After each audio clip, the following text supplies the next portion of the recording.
Okay, sorry about that. Had a lot of issues today.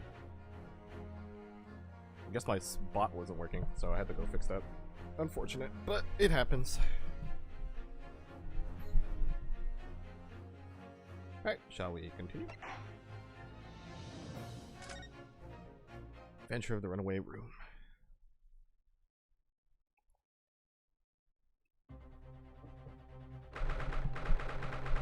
I didn't really get much of a time to do a sound check, so hopefully people will let me know.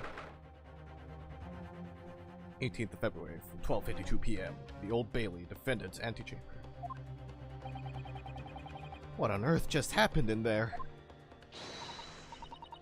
Mr. Naruhodo, I've managed to find out what happened. Mr. Sato! I was told it was an advanced form of smoke grenade, a type of exploding device that releases smoke. A smoke grenade? It sounds like the sort of thing ninjas use. They're just making sure everything is safe now. I think the trial will start again before long. But who would have done something like that? The police managed to catch someone who was trying to flee the courtroom, apparently. Flee the courtroom? Why? Well, it's a young girl of around 15, I hear. 15? Interesting. A young girl? Then, could it be the other passenger that Mr. McGilded was just talking about? My thoughts exactly.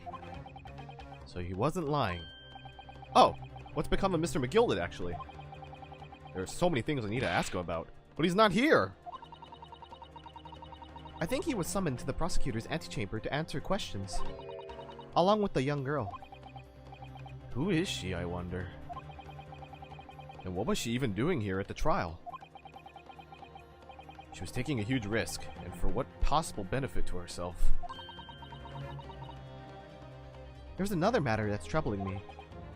What's that? The 20 pence. Hmm? Oh, according to the coachman, Mr. Beppo, he took 4 passengers that night at a fare of 5 pence each. That comes to a total of 20 pence exactly. But now it seems there were in fact 5 passengers. Which means the figures don't seem to add up again. She's right. That is strange. Counsel for the defense, kindly proceed to the courtroom. The trial will recommence in 5 minutes. Oh, thank you, officer. We'll go in straight away. Well, whoever she is, I imagine this young girl will be asked to take the stand and testify now. I really can't imagine what she's going to say, but it could alter the whole direction of the trial. Well, we'll know soon enough, Mr. Sato. Yes! Interesting, though.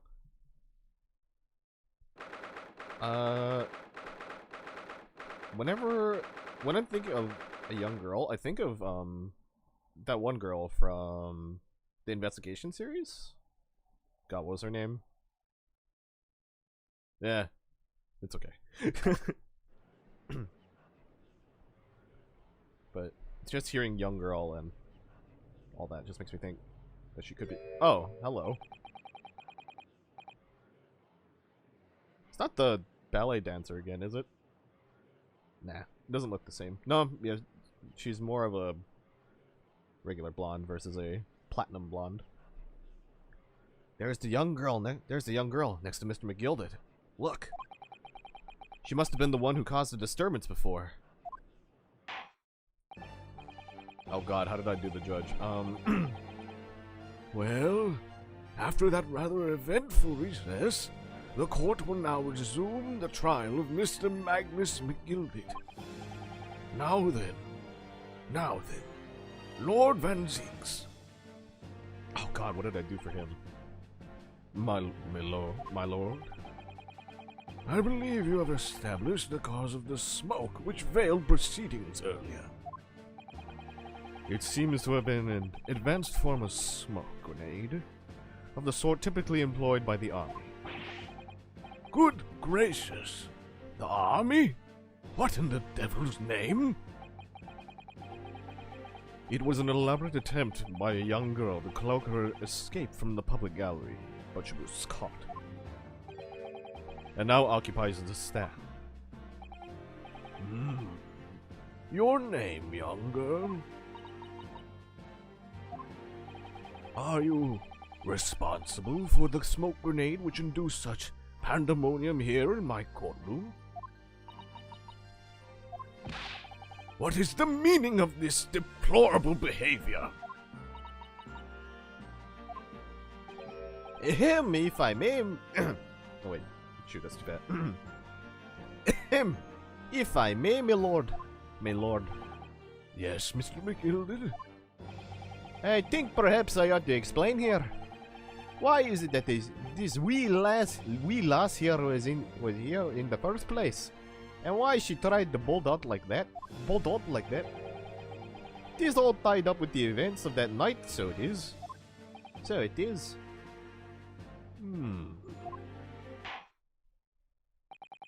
Very well. Mr. McGilded, give your testimony. You'll explain to the court exactly how young this young woman is involved. How exactly this young woman is involved in this case. In the case. Van Zieks is not amused. Just what did happen that night? It's not like a defense lawyer needs that information or anything.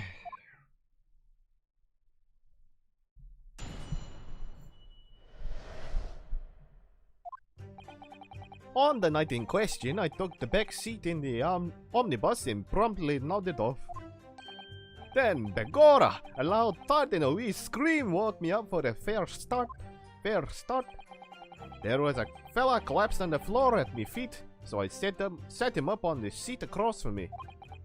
Then I turned to find out where that scream had come from. And bless my soul, what did I find? There was a child in there, all curled up in a ball, hiding her wee self away.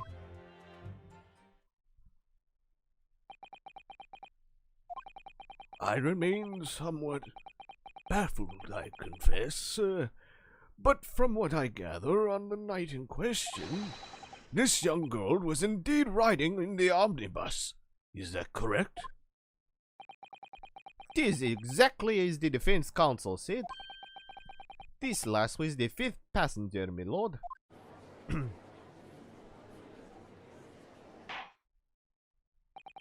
Very well. The defense may now cross-examine the witness. Are you ready, counsel? Yes, my lord. I keep saying my lord instead of my lord. Or rather, no. I have no idea where to start. Van Zieks is really giving us assignment treatment so far, so he's got something. So in the night in question, he took the back seat of the omnibus and probably nodded off. Then he heard a loud thud and a wee scream woke him up. There was a fella collapsed on the floor at his feet, so he sat him up on the seat across. Then I turned to find out where that scream had come from, and bless my soul, what did he find? There was a child in there, all curled up in a ball, hiding herself away. So what's so he nodded off. I kind of want to know about the scream. A loud thud, you say? And a scream? Aye, that's right. How can I explain it? 'Twas like the sound of someone falling to the ground. That sort of noise. So you think it was the sound of Mr. Mason falling to the floor having been stabbed? Well now, you remember I was asleep at the time, so I wouldn't like to say. And when that sound woke me up, I opened my eyes. There wasn't a soul to be seen in the carriage but the fella on the floor. You didn't see anyone. But at the same moment, you did hear a scream. Ah, from the seats above you on the roof deck, I presume? Not above me, my lord, no. Not above me, no, my lord. It was from inside the cabin.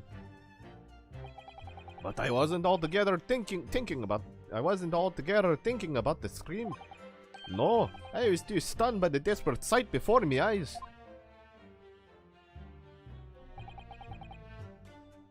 Oh right, I only have like 2 things left, so I have to actually save more.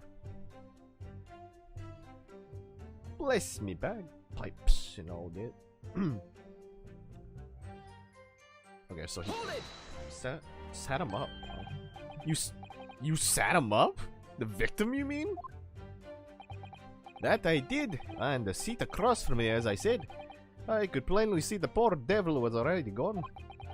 And you wouldn't leave a dead man just lying on the floor now, would you? Would you?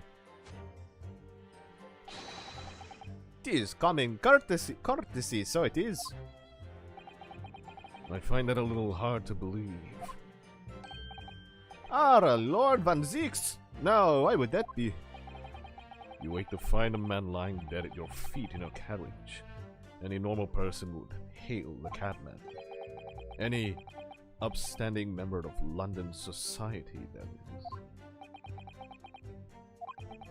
Well, now, as you know, I'm in something of a special line of business.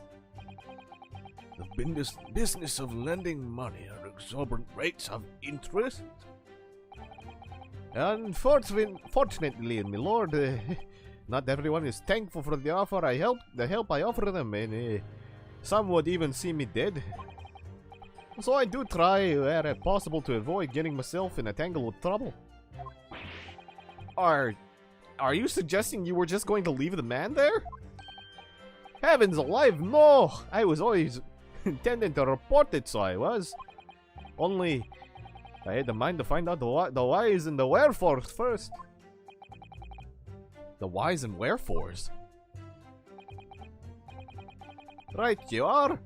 There were some details I wanted to understand before anything else got the middling. Anyone else got the middling?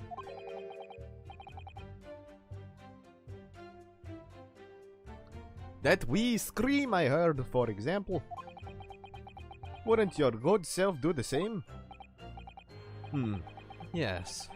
The scream he says he heard at the same time as the thud on the victim collapsing.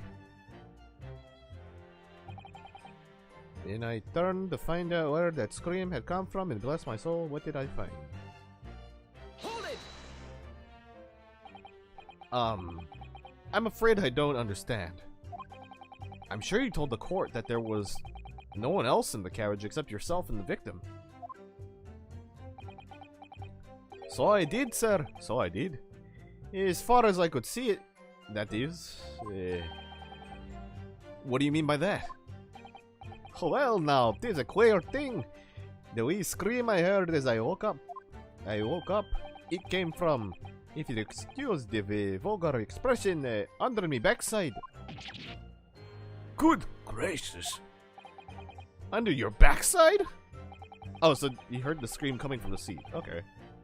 And when I lifted the seat on which I had been sitting, I found there was a wee cubbyhole there for storage. Mr. Naruhodo, we can examine the omnibus ourselves, remember? Yes, of course. The whole bus was submitted as evidence. This would be a very good time to have a thorough look around inside. And that's when I found her.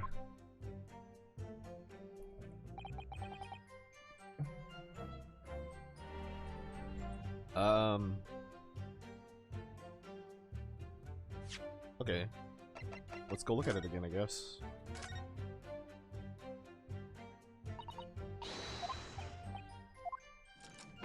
Alright, so all that same dialogue from before.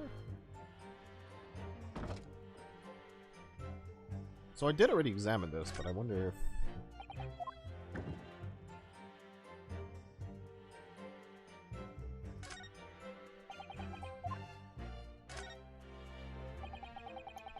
This is a storage compartment, but there's nothing in here.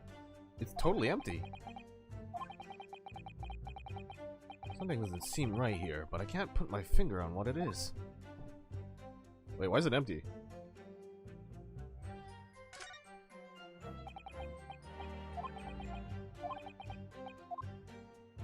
Wait, what?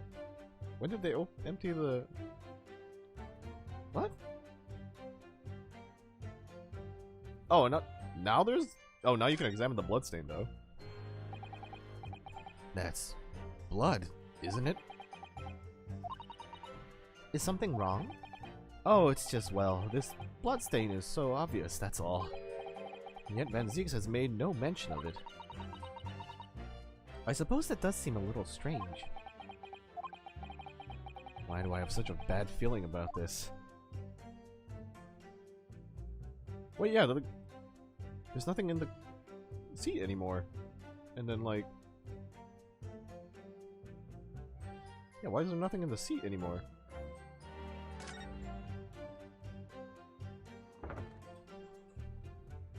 That's peculiar. Wait, is there anything else about the omnibus that's so different this time?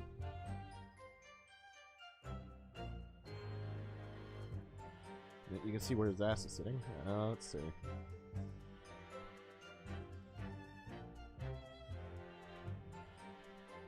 No, it doesn't seem like anything else is different other than there not being anything in the cabinet anymore.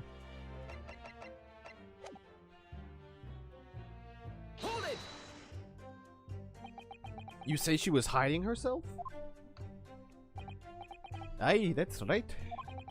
It was hard to see in the dim lamplight, but she was all curled up in a wee ball. When our eyes met, well, me heart nearly stopped beating in me chest. Ugh, you're really overacting this. Still in all, I pulled her out from under there and sat her on the seat opposite so I could have a wee chinwang with her. The seat opposite? That's right. Just next to the gentleman over there. You set this young girl next to a corpse, sir? Well, as I'm sure I mentioned, a gentleman in my position can all too often find himself in mortal danger. So, I needed to find out just who this urchin was, you see. And while I was in the middle of talking with her, I heard another scream. A fella's voice this time. Presumably, that scream was Mr. First, who was sitting on the roof deck seats. Right you are again, I would say, sir. Looking down through the skylight, you must have seen this young girl and gentleman with a knife in his belly. In other words... No, wait, two. In other words, the previous witness did not, in fact, see you at all, Mr. McGildy. What they believed to be yourself and the victim was in fact this girl and late Mr. Mason. Aye, my lord. It was, I think everyone understands now. I was, as I think everyone understands now, sat at the back of the carriage out of sight.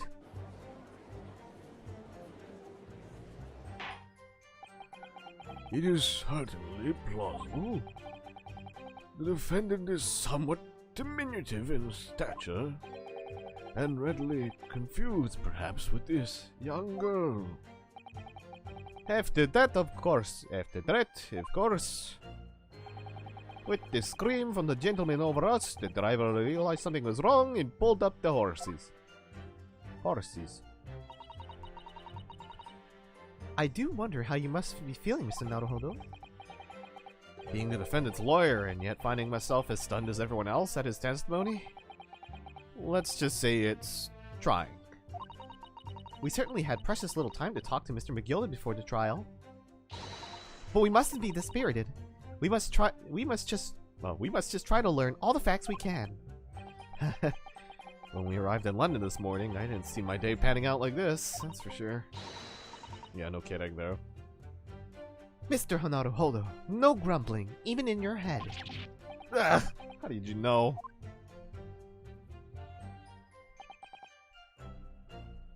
So nodded off. Okay, so I think I've prompted I've pressed everything except for this statement, but then it told me to look in the carriage, and I did. But this time there's items missing, which I don't know how I present specifically that there's items missing in the carriage, which is kind of odd to me. Anyways, let's try to keep figuring out what's going on. Okay. And when you first got onto the omnibus, were there any other passengers already on board? There were not. The cabin was empty and there was no one on the roof deck either. You were the first passenger, as it were? I see. Aye, and that's why I took the back seat as I did. It is the most comfortable, so it is. Comfortable. Comfortable? Comfortable. Could you explain exactly what you mean by the back seat? By all means. Tis you already described it earlier. I am talking about the seat opposite the side in which the poor gentleman who was stabbed was sitting. Like I said, tis the most comfortable where I feel most at ease. And of course, I enjoy gazing through the skylight from time to time as well.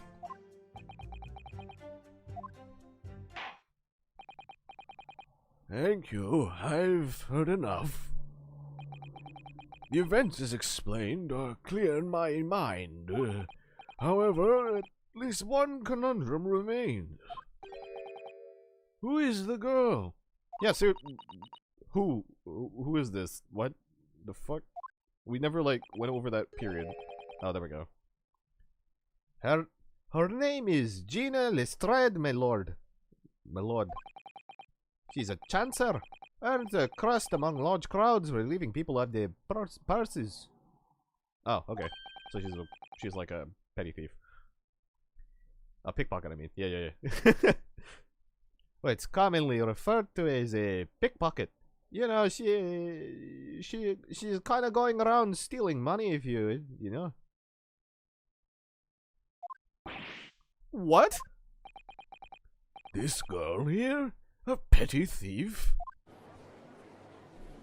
Alright, I didn't put my GBF window on the fucking screen because I'm doing that right now.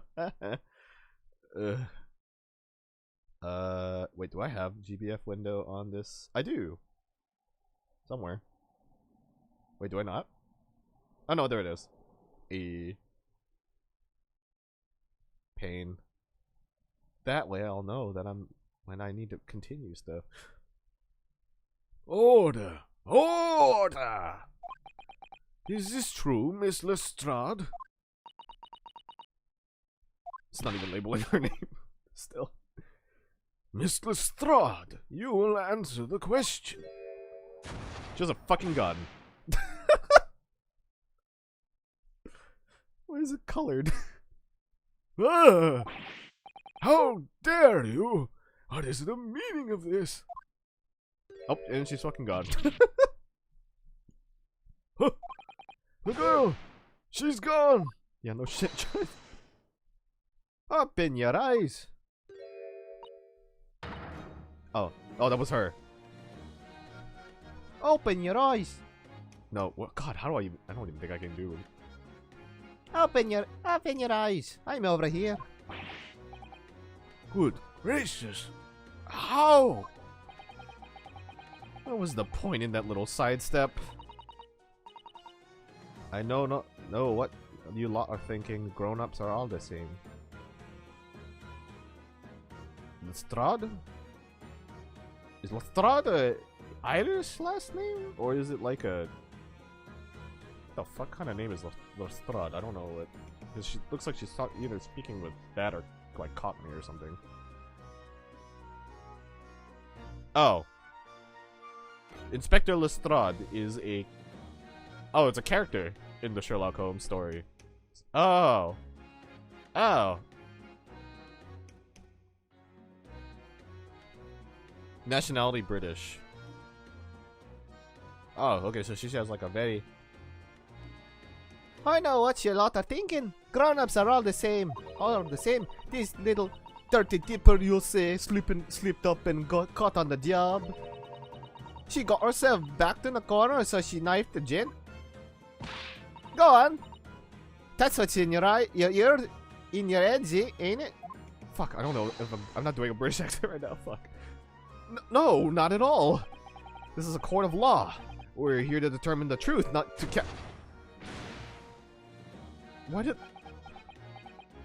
they caught her and they expected her and they just let her keep this gun.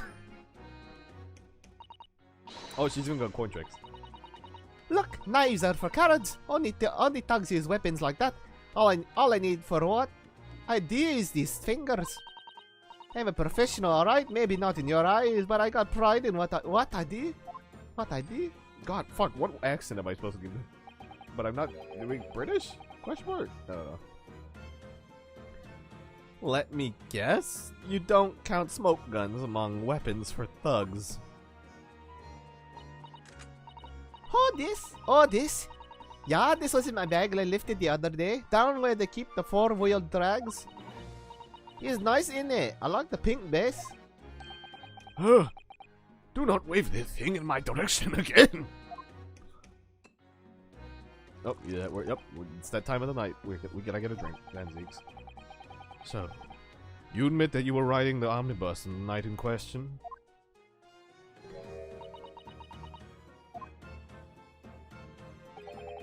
He's alright, Les. You can tell him the truth now. Oh, wait.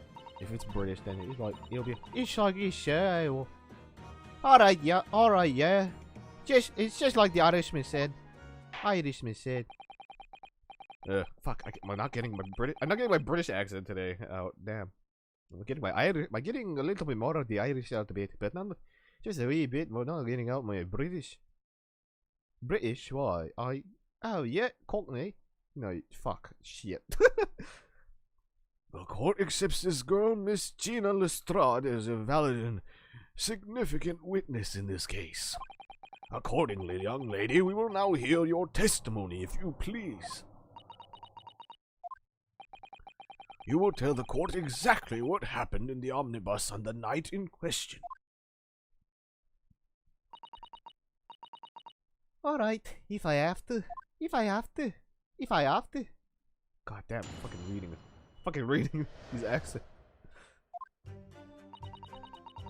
So I snuck inside the carriage before they hooked up the horses. Hooked up the horses just like always. But it was alright, although it's the time I got nothing to show for me troubles that night.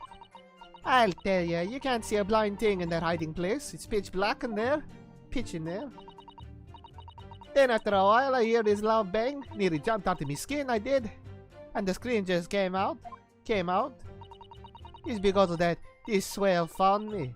Yeah, did help me get away, mine. Fucking shit, this accent. I'm not even doing it well. Yes, he let you go. I fail to understand why you would let this street urchin go, Mr. McGilbert.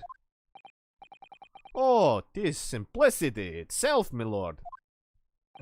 You see, you couldn't possibly have killed the other passenger. I knew that for a fact. How? As I'm sure I said before, sir.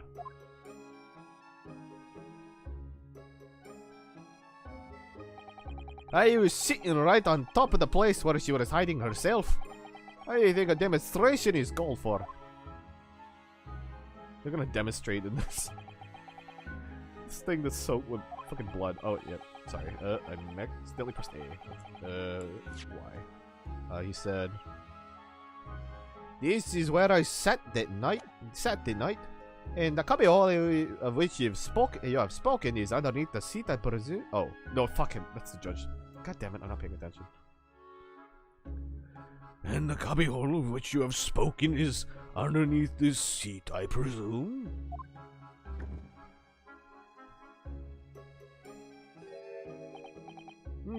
Yes, it does appear just large enough to accommodate someone of this girl's stature. Aye, but of course the lass is stuck in there. Because I parked myself on the seat for the duration. So you see, that's why I let the lass bolt. I knew if the police found her there, they'd automatically assume she had done it. But I couldn't live with myself if a young life was ruined when all the time I knew she was innocent. Even though you must have realized your action would result in your own innocence being called into question?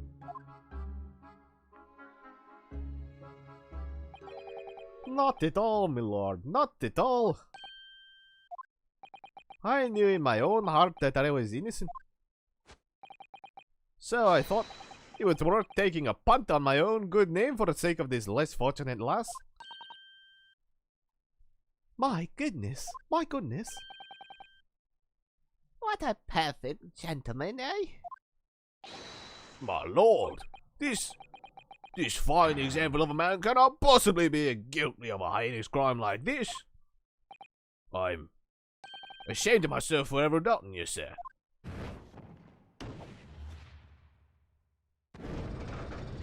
Oh, okay. Is she convinced too?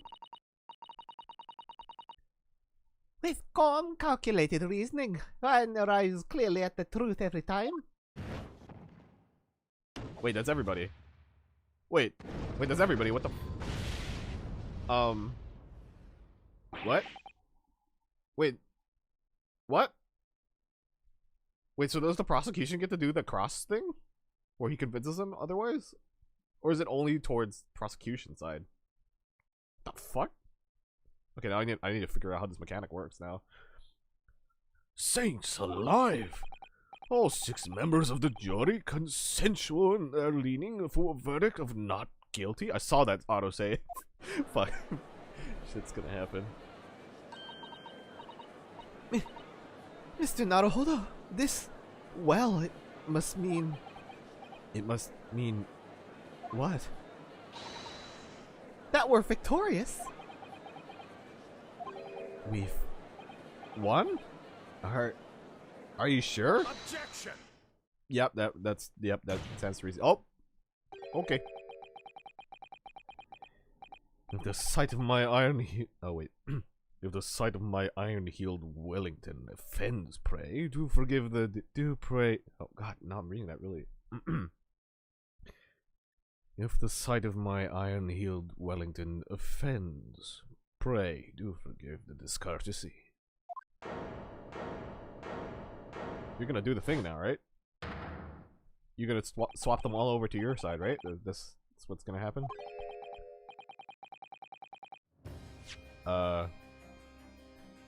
Sorry. This really is a consummate example of the one monumental flaw in British judicial practices, where evidence and reasoning should be paramount. Emotion rules the day. Emotion? The witness's latest statement gives us a clear insight into his true nature. What do you mean, his true nature? Do you really think Scotland Yard would have made such a glaring omission? After the incident, the omnibus was comprehensively searched by officers of the police. Obviously, the interior of this cubbyhole, as the witness put it, was included in their investigation. Okay, so he's gonna point out how there was shit in there, but... Yeah. The compartment under the posterior seat was full of the coachman's belongings. It's noted in black and white here in the police report. Good lord! The evidence has been tampered with. In order to corroborate Mr. McGilded's story, someone has unlawfully removed everything from under the seat. What? Yeah, what the... Who, though? Like, who? Order! Order! How could such a devious contrivance possibly have been effected, Counsel? Naturally, we must acknowledge the deficiencies of the constabulary in allowing this to have happened. However, I assure you, when the omnibus was wheeled into the courtroom this morning, the compartment under the seat was not empty. Well, my Nipponese friend. Me? when the carriage was submitted as evidence. Doubtless you examined it in fine detail, as would any self-respecting practitioner of the law. Pray, what did you find the condition of the underseat compartment to be? Oh, to be sure, the young gentleman will be able to clear this up in a jiffy. Sorry? Go ahead. You tell the court now, fella. How this is all an elaborate excuse by the desperate Lord Van Zieks. God, I love Drago voice acting. Hi, Keep. Thank you. I'm trying my best with the accents, but I'm having a little bit of trouble getting my British out, you see. A little bit. It's kind of hard. So I'm getting the Irish out a little bit more, but it's kind of hard to do the British, I'm afraid. But we'll see if I can catch up tonight. Well, counsel, do you have something to say on this matter? How am I supposed to answer? What can I say about the state of that little compartment under the seat in the omnibus? I didn't look. It wasn't empty. It wasn't empty. I saved the game with so many penalties last time. I gotta make sure that I have safety save. I mean, when I checked it, it wasn't empty, so I'm just gonna say it wasn't empty. And I really don't know if giving this answer is helping my case cause as counsel for the defense. But as far as I remember, at least. When I first examined the compartment, I'm fairly certain there were a number of articles inside it. Yes. Are you sure, counsel?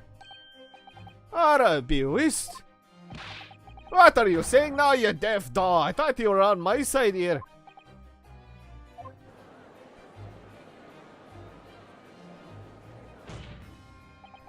What game are you playing?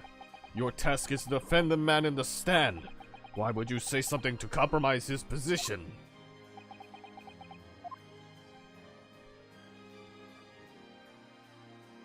Yep, just breathe it out. Just word it out. Okay. As the advocate for the defense in this trial, I confess I'm still not entirely sure where I stand. But it seems to me that I should state what facts I do know as clearly and honestly as possible. Good on you. Interesting. 'Tis not altogether praising, fella. I'm simply telling the truth, Mr. McGilded. Well, don't forget that you're supposed to be representing my best interests here, lad. Now then. The fellow's memory is a curious thing and not altogether reliable. No, the court must consider the facts. That the cubby hole under the seat is as empty as the devil's heart, so it is. Do you think perhaps it would be in your best interest now to admit that you might have been mistaken? Why do I feel like something's not right here? I should like the jury to weigh in on this matter, I think. I think I made him a deeper kind of... That compartment is designated to house equipment used to maintain the smooth running of the carriage.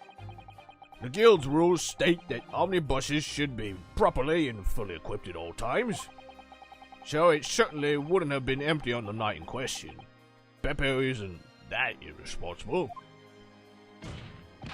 That money-lending fleecer in your purse, pig purse are lying.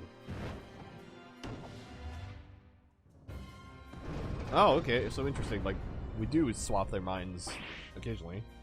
Ah! Oh, this guy. Fuck. I did... What did I do for him? Oh, I did like the... Yeah, you kind of sly, eh? Yeah, that one. I think I did that. Okay, so it was... I can't believe I was nearly taken in. The stinking rich are always stinkers. Nothing but cowards, the lot of them. What? Oh no. It's a trick! Of course it's a trick! This fucking Jack the Ripper guy. This fucking pocket knife. Quite so. I must concur here. Okay, so we're evening out, I think. Yep. With calm, calculated reasoning, one arrives clearly at the truth every time. Yes, but every time a different truth, it seems.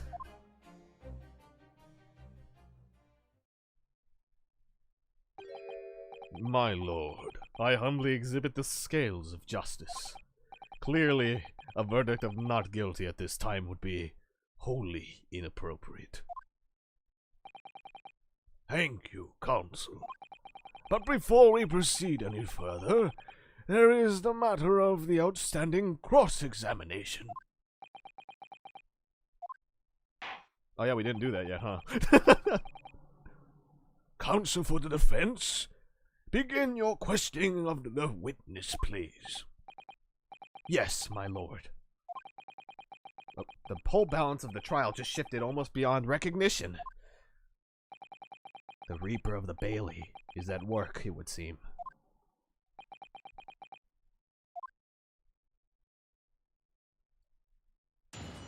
Alright, cross-examination time. What the girl saw. Okay, so she snuck inside the carriage before they looked at the horses just like I always. Okay, so she snuck in, and then it was the right old waste of time. She got nothing to show for her troubles, so she didn't pickpocket shit. I tell you, you can't see a blind thing. Can't see a blind thing in that hiding place. It's pitch in there. Okay. Then after a while, I hear this loud bang. Nearly jumped out of my skin. I did, and the scream just came out. It's because of that this swell found me. It did help my get away mine. Okay.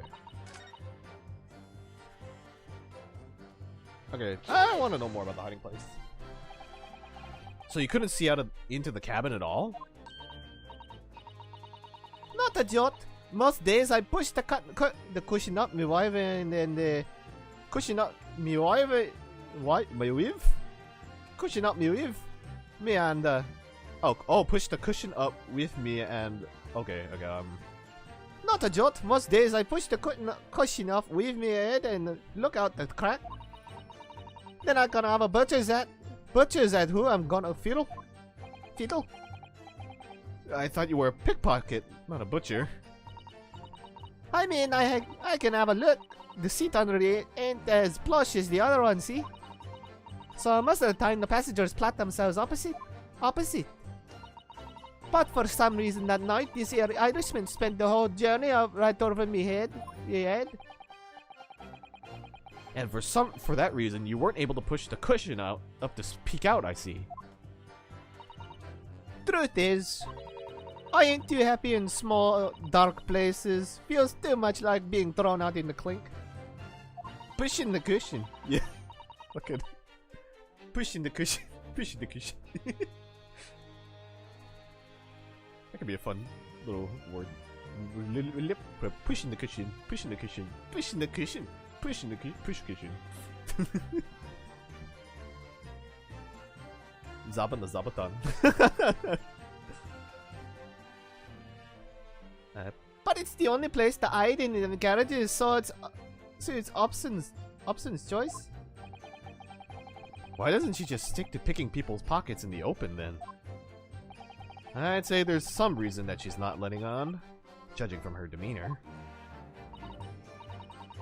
So anyways, I was a bit scared, but I'd just stick it out under there. Nothing else for it. Nothing else for it. God, fuck! I can't do British in her act. I keep doing Irish by accident for her. Then after a while, I hear this loud bang. So what is this loud bang? When you say a loud bang, do you mean the noise of someone falling to the floor?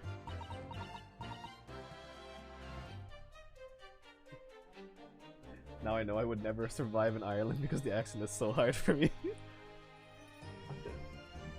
I think, yeah, the accent is very something. And it's really funny when you watch like Irish YouTubers and stuff. because then like when they collab with like another Irish YouTuber, like their accents just get really, really strong. Like it just magnifies in power, and then like it somewhat becomes a little bit harder to understand both of them. It's kind of funny. And they always joke about like, it's like, oh, if you meet an Irish person, like even as an Irishman, if you meet another Irishman, like you're sometimes you won't even understand that Irishman. That's what they say. Especially when I watch RT. And RT doesn't have like a super strong Irish accent. He's just like, oh man, that was really rough. Really rough, man. It kind of, I don't know. It's like not a very strong. But then like I heard him like talking to like Jack Decepticeye, and then like his accent just like it just goes off way much more, and it's just like not like that, but like it just goes off a lot. It's very interesting to listen to. It's multiplicative. That's a good way to put it. Could have been, I suppose. I don't remember so well. Point is, it made me jump. And you let out a scream involuntarily. That's right. And then I felt the cushion over me head and get lighter all of a sudden. Presumably, when the defendant got up in order to help the victim, yes? Or not. It could equally have been the moment the accused stood in order to stab his victim, could it not? Well, girl, did you see what happened at the crucial moment?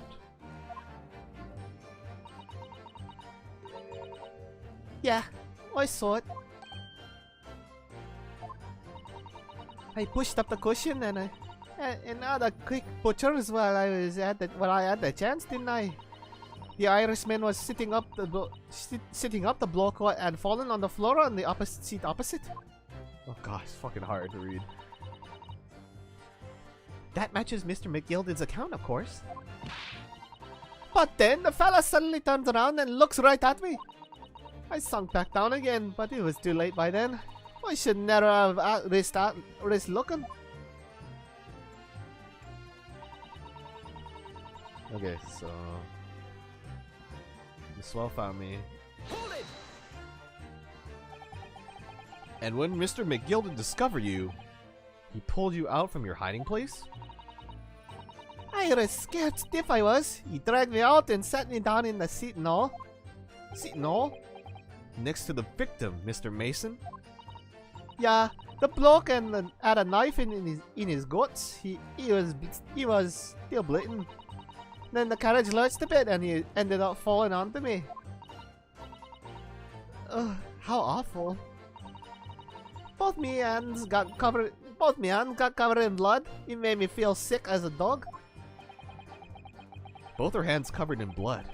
That must be what the rooftop passenger saw. That does line up with their testimony earlier, but they did see the hands covered in blood. After that, I believe you talked with Mr. McGilded for a while. Is that correct? He asked me some stuff. Wanted to know my name and what I was up to and all that. Then I heard something from up above. Someone screamed.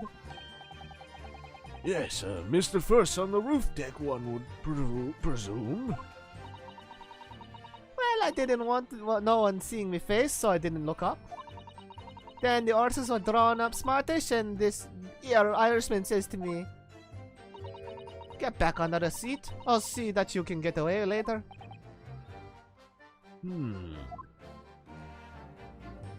Interesting. So, all 6 members of the jury had decided the defendant was innocent. For one brief shining moment, yes. It's clear that they are still very unsure. If we could just find some conclusive piece of evidence among this new testimony, I'm sure we would clinch the verdict we want. Yes, I think you're right. And I have this niggling feeling. Niggling? Something's bothering me, but I just can't quite put my finger on it.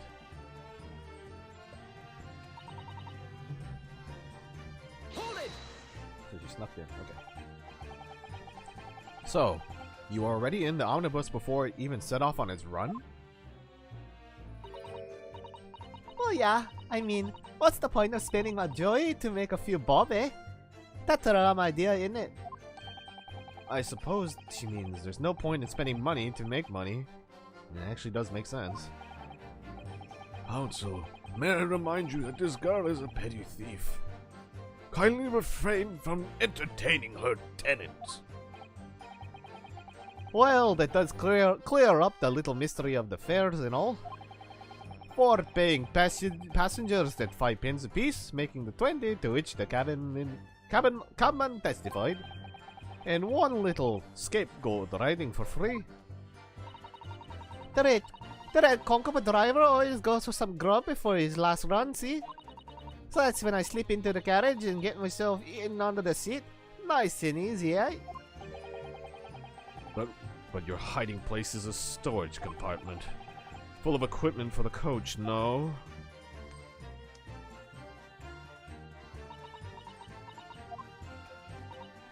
Yeah, there's brushes and buckets and whatnot in there, sure. I always chuck all that out and cram it into a corner somewhere. No one ever seems to bother much. And yet, according to the report filed by the police officer who first arrived at the scene, the compartment was full of such paraphernalia. Well, I don't know nothing about that. Nothing about that. Like I said, I moved all that stuff out so I could hide under the seat. That's all I can tell you.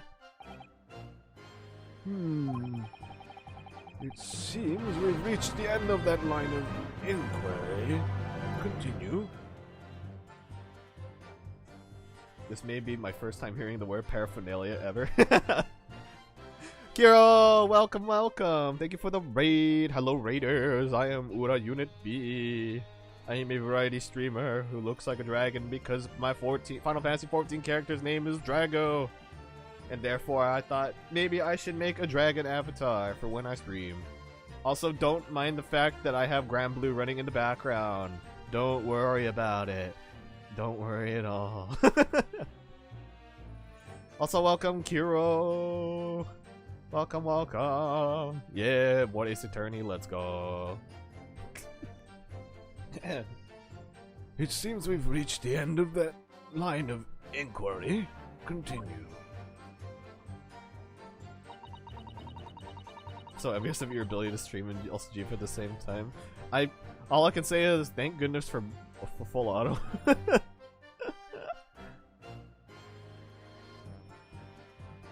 Nothing to show for her troubles that night. Okay. A waste of time. Why is that? Well, most nights I'm on my own in the god permit at least some of the time. I beg of your pardon? Did you say God permit? Oh yeah, well, that's what my kind call it. You'd say the omnibus, I suppose. The point is, when you number on, the carriage ain't got no one in it for a while. And that's when you come out of your hiding place and get away? That's it, only that night. This cover was sat on my seat from the start. And he didn't budge the whole day, did he? Not 1 inch. I was totally stuck. How are you liking K3? I'm liking it. I am liking it. Ever since from last week, I was very excited to continue it. And this girl is interesting. The fact that she has some sort of smoke grenade launcher is interesting. I don't know where she got it, but good on her. You mean to tell us that you were present in the carriage for the duration? You were under the seat the entire time while events unfolded in the enclosed cabin? Yeah, right, mister. To be sure, to be sure. I was as shocked as anyone. You don't expect to lift the cushion you sat on and find the child now, do you? So this Miss Lestrade couldn't possibly be the culprit then.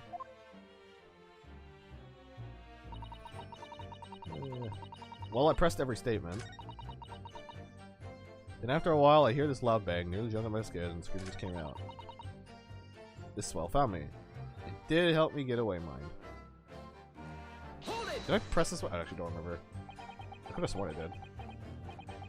And when Mr. McGill covered you, pulled you. Oh no, maybe I didn't press this one. I don't remember.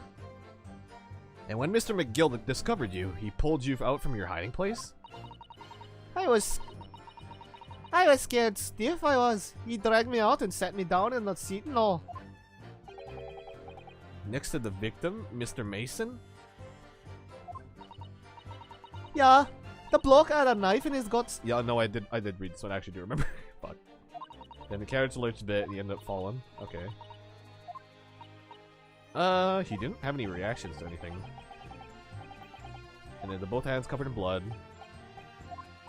And then he asked you stuff. No name.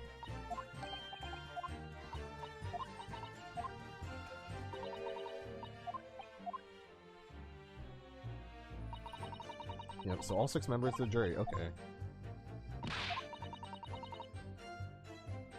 This is the first time you've ever seen GBF capture someone. Hey, welcome to a nice cap chauffeur.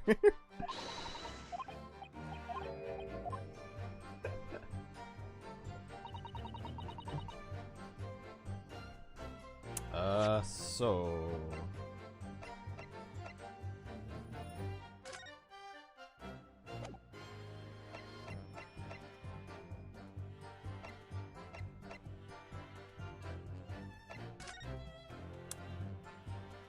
I know from looking inside that it was... that they took out the stuff. And there's the bloodstain on the floor. Did they reveal anything else about this seat? Or did they talk anything else about the seat other than it's empty? No. Totally empty. Something was right here. Okay, yeah, so he just says the same dialogue.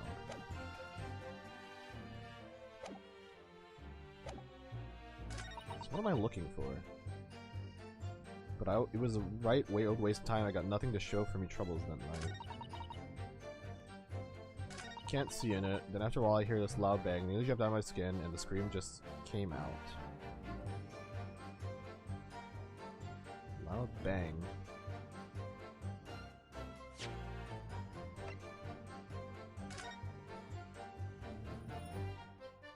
Died to internal hemorrhaging resulting from the trauma. 10 p.m. to 11 p.m.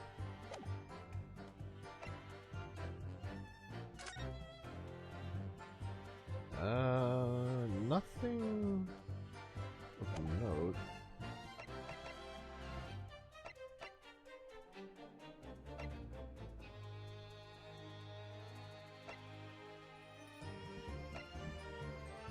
Detectors. Push black in there. Screamed.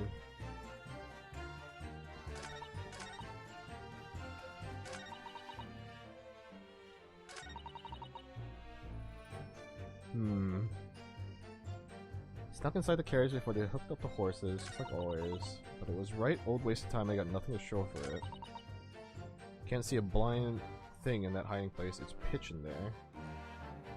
And then I think from this statement she was saying how she could only lift it occasionally. Unless I missed like a prompt earlier. Did I miss a reaction?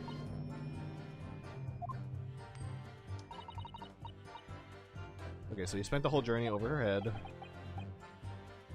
So she couldn't peek the whole time. Well, no. Oh, okay. Did I miss this when I read it? What the fuck? How did I miss this? Excuse me. God damn it. Is something wrong, Mr. McGilded? Excuse me! Oh, I do apologize. Is there something the matter, Council? I'm just wondering if Miss Lestrade's last comment made something occur to you, perhaps. You seem to be thinking something to yourself. So much more polite than hold. Yeah. Oh, certain reactions only appear if you go back after hurting another Oh, okay. Interesting, I think. Why is that man wearing a hat in courtroom? Bailiff! Contempt of court. Yeah, I'll get that bugger out of this courtroom right away. He's hiding something under that hat, I believe. Oh god, please don't tell me he's hiding something under the hat, actually. Please don't tell me, actually. Oh god, no.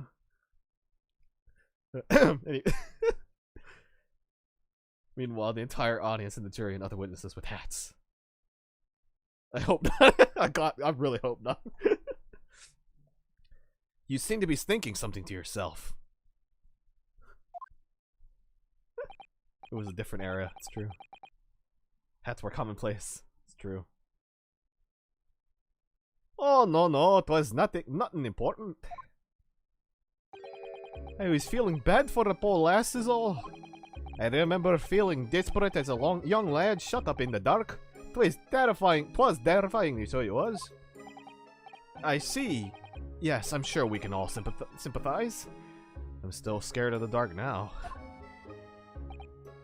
Aye, and I don't know about yourself, but I find that the darkness seems to be making everything you hear seem that much louder as well. Hidden hat cannons. I mean, she has a fucking grenade launcher, smoke bomb grenade launcher, so I would have put it past it. Yeah. I suppose it does. Maybe. Miss Lestrade? Did you hear something that night? Anything? An unusual noise, perhaps?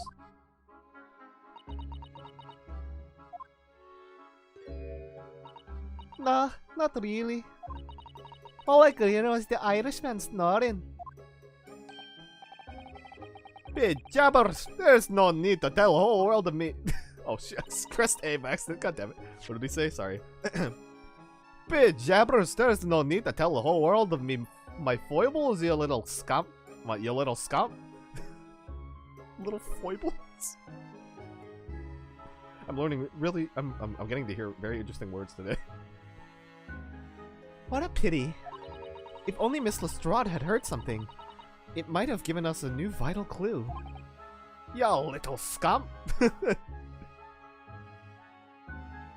Definitely my first time hearing the word foibles. Yeah, foibles. Foibles. Never heard of that word. Yes. What should we make of that last statement of hers? Is profoundly important.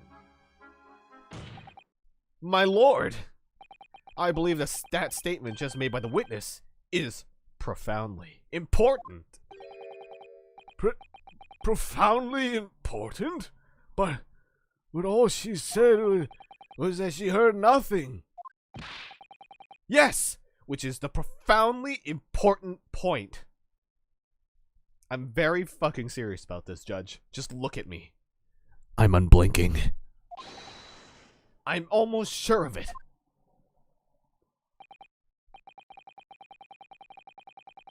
Whenever Ace Attorney asks you whether to add anything to the testimony, yes! Just... Yes. Isn't that... It's just... Like, maybe like only one or two, I think I remember, where like it never ever mattered. Like, sometimes there's ones that like don't matter, but it's like only like one case on one specific line or something.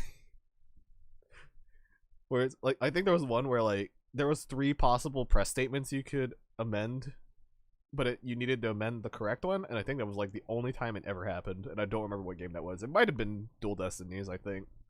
It might have been Dual Destinies. It's been a long time since I played Dual Destinies. I should watch a playthrough. I'm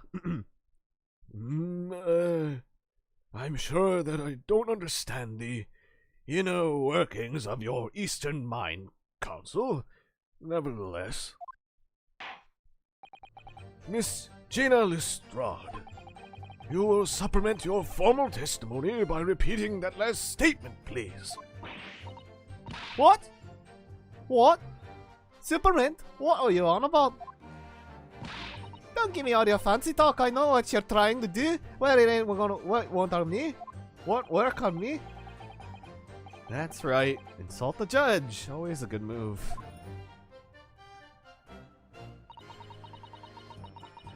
She was straining her ears to work out what was going on, but all I could hear was snoring. Cool. I'm gonna press it. So, you were straining to hear what was happening the entire time? Since the moment you hit yourself? Not exactly, no. Sorry? Well, there was no one in the cabin to start with. I could just push the cushion up and have a butcher to see what was what. But then when I saw this swell getting on, I got my head down so he didn't see me. And Mr. McGilded sat on the seat under which you were... Oh. Yeah. And Mr. McGilded sat on the seat under which you were hiding, correct? Yeah? Who would... Would you Adam and Eve it? What a mug. Would you Adam and... What? I've never heard this expression in my life. Would you Adam and Eve it, eh? What a mug.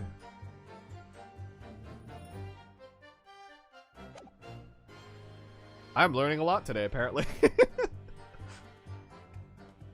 So then all I could do is listen. I was waiting to jump out of there as soon as I heard him leave, see? It sounds like something I'd read on Scottish people Twitter.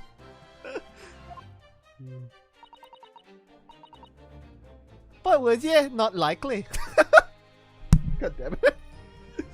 What a perfect timing of that statement. I love the localization of this game for the time period. It's so fucking heavy. You doing good there, Mr. McGilded? Yeah. You doing good? Even though we stopped here and there, I never heard the door open. So I just had to stay put and listen to him. I'm driving these pigs to market, snarling like a dog he was.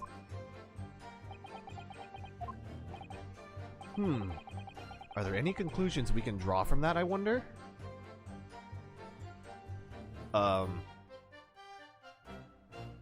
There was an interview about how much research they needed to do, even with the original JPN writing, to see how people spoke back then in both Japan and Britain. Oh gosh. God, that must have been so much effort.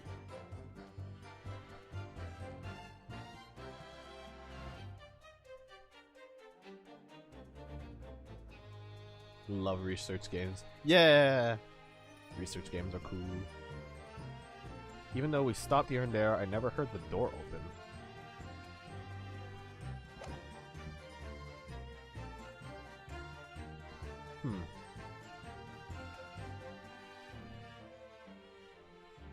She never heard the door open. Just gonna safety save since I just got so many penalties last time.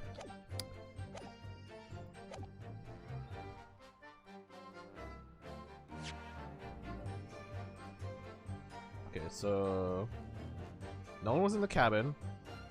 She would check every now and then he got on. She got down so he wouldn't notice, but then she stand on top of her, and then all she could do was listen for the rest of the ride. But she never heard him leave. And the door never opened.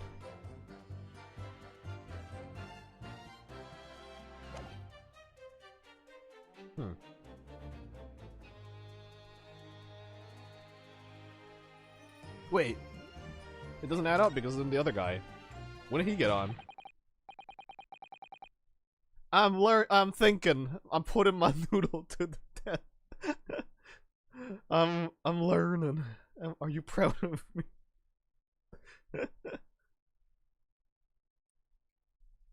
Miss Lestrade, what you have just told the court is clearly at odds with the facts. Huh? At odds? Are you sure, man? Absolutely. It seems my learned Nipponese friend is not as dull-witted as I feared. So Van Zeeks realized it too.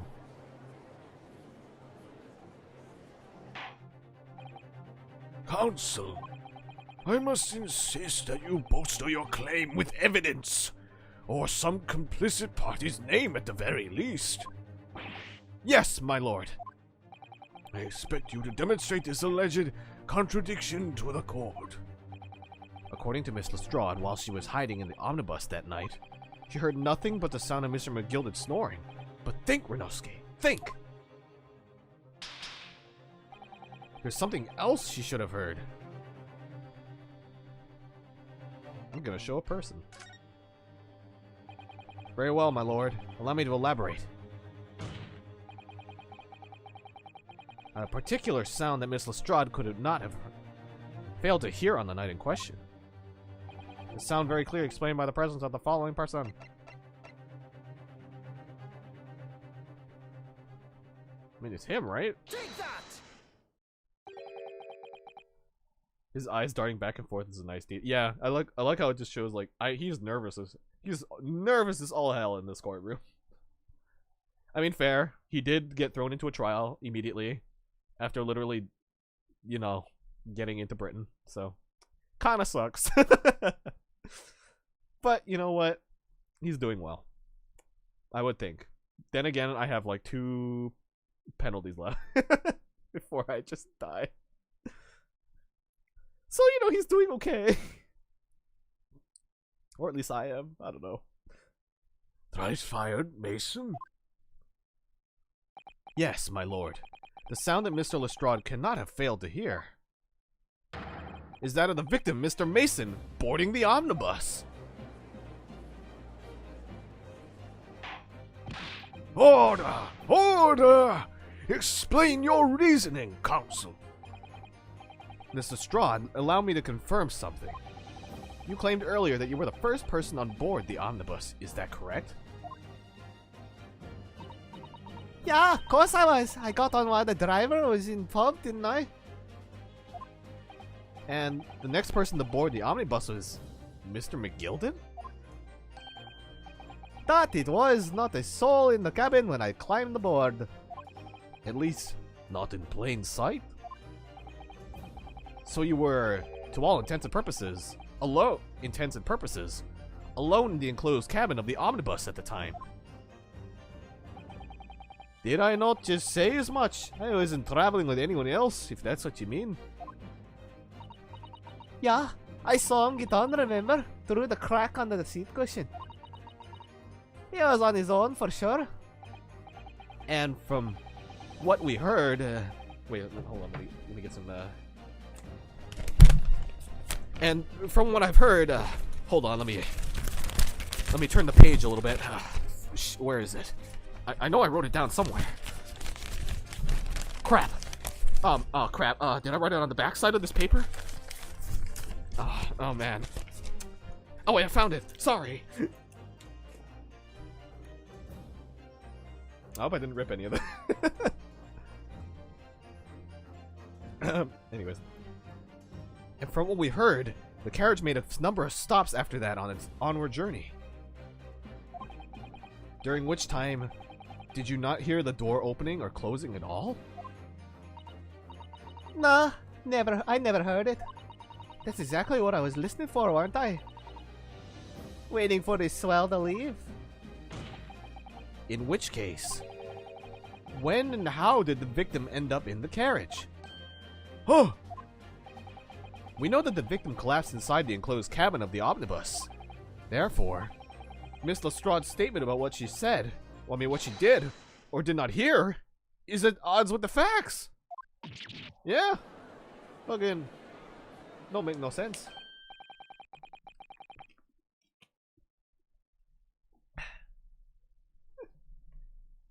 Yes, this petty thief's statement was clearly flawed. Lord Van Seeks? Yes, he knew all too well that there was an inconsistency in Miss Lestrade's statement. It would seem words of thanks are in order for my learned friend. What are you talking about? Oh, yeah, I said that like so threateningly. What are you talking about? God damn it. You have demonstrated matters impeccably. This witness and her colorful statements are entirely unreliable. Her words are convenient untruths, nothing more. He's dead right. He could How could the person cover not heard of this? That makes no sense whatsoever. And this girl is a pickpocket. Let's not forget that. Oh god, the old lady. Oh god. She's gonna pop off again, isn't she? Ah! She didn't even say anything. I didn't want to judge the dear little mite just because she has some rather naughty ways. But I must say, I can't abide liars. Neither can I. Mr. Foreman? I didn't want to judge the girl just because she has some less than salubrious ways. But I must say, I cannot abide liars. Later.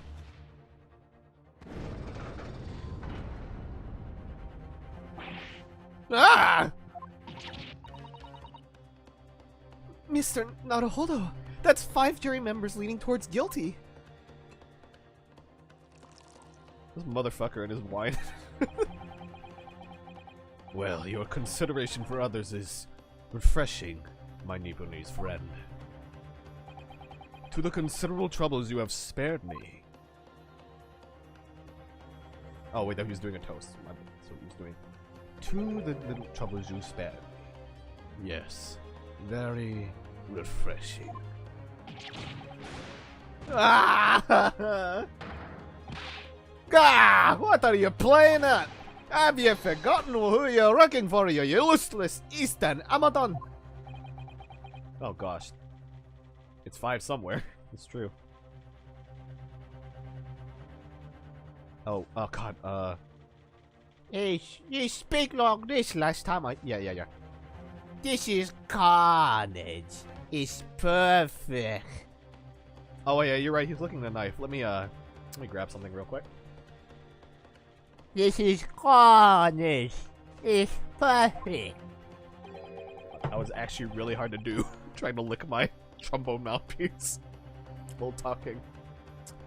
Do I have props? I just have random crap on my desk, so I had a trombone mouthpiece on me. Here, you can.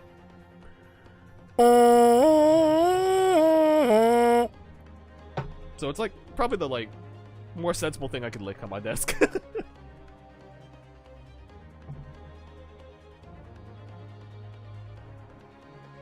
Stuffing an actual knife into my mouth. No comment. Oh yeah, alright, juror number 2. Juror number 2 is the only one left. Mr. Naruhodo, the way that this is going. I know. If we can't find some new way to convince everyone of Mr. McGilda's innocence, the judge will rule, and we'll have lost. A dragon-sized knife, no less. It's gotta be at least as big as a car. Why don't I just lick a car, you know? I'm sure my car needs a good washing. Although I don't know if I would if my tongue would be able to remove like all the car grease, you know, from the road. Also, it probably wouldn't be that great or sanitary. I very much wanted to believe the words of one of London's most respected gentlemen, but those of us in service know we must accept hard truths. Hold it! What did I walk into? Don't worry about it, Forte. Don't worry about it. Yes, this witness's last statement seemed to have revealed a critical inconsistency in her story. However, if we consider the possibility that her statement is, in fact, the truth, it may shed an entirely new light on this whole this case. What are you saying? Counsel! Oh god, I don't even know how to yell that. I'm sorry, sir. Whatever do you mean? Fuck, I keep changing her accent too. Licking the car? Don't worry about it! Don't worry about it, Forte. Counsel, I will not tolerate you attempting to prorogue my adjudication. Explain yourself at once! Love that acid rain residue. It is quite flavorful. You know? It's like citrus. You know? Although citrus does make me sweat. But that's probably too much information. When the accused boarded the omnibus on the night in question, the victim was nowhere to be seen. Subsequently, the carriage door was not heard opening a single time, as testified by the witness in the stand. And yet the victim's body was found inside the carriage. If this petty thief's words are to be believed, how do you explain the victim's miraculous appearance inside the cabin of the omnibus? Certainly meet your daily recommended intake of sulfur. That is true. That is true. There's only one way to explain how the victim came to be inside the carriage.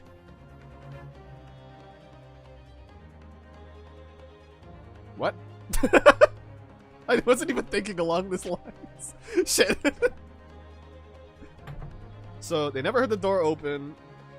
And she said that she didn't see him, if we're to believe her word. So it could have been he got put in there later, I guess.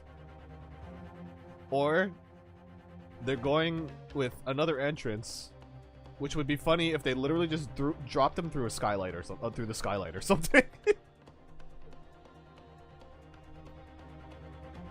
And then they heard a thud too. Wait, is it actually the skylight? Did one of the earlier guys kill him and drop him through the skylight? No, it doesn't open, right?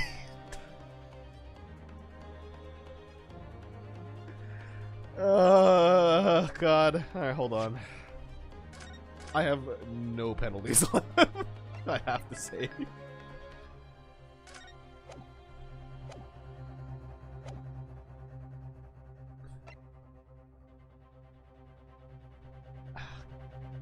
I want to say he was put there after he died, but she didn't hear the door open, so... If the door wasn't opened even once, the only explanation is that the victim entered the enclosed cabin some other way. Drago, are you winning? Smiley face. Judging. I think I don't know if I'm winning. Objection. Okay, I've got objected immediately. Alright, it might be the other one. I wondered what new fantasy you would come up with in your blind panic. But behold, the omnibus is here for all to see. Only one side of the enclosed cabin is furnished with a door. The other has only windows. Fixed windows which cannot possibly open. In short, there is no entrance to the cabin other than the door. Wait. Okay, we got an objection in. But there could be. There's one possibility you haven't considered. Oh, really? Yes. One other way inside that isn't the door. Another opening, the use of which allowed the victim to appear inside the enclosed cabin. Even McGilden's like, what the fuck are you doing? Alright, counsel. The defense will identify the location for the court. Sometimes I can't get into my lower old man literature right away. Here is the omnibus on which the incident occurred. Where on earth is this entrance by which you propose the victim entered the cabin? Well, Judge, so hear me out. I think it's up here. Because there was a thud, right? Oh my god, you gotta be fucking kidding me. The answer is obvious. It can only have been the skylight. Oh my god. gotta be fucking kidding me. I say, the skylight? Objection! How could I have missed it? Yeah, same. Oh, and there's a bloodstain on the floor, so if they dropped him from the ceiling, he could have landed right on top, and then... Oh my fucking god.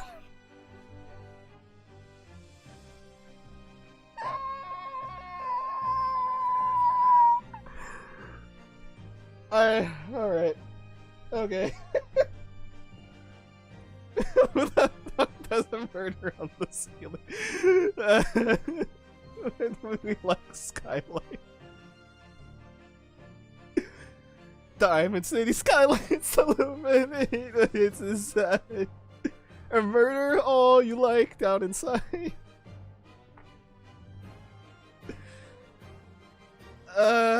Hold on, let me go snap my neck real quick.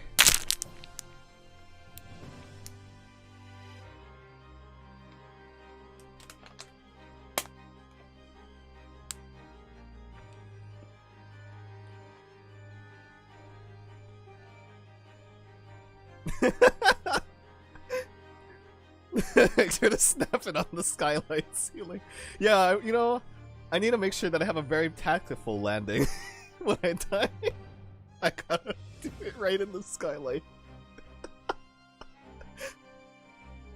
Oh yeah, so just to let you guys know, I have a water bottle with me today, along with my normal water.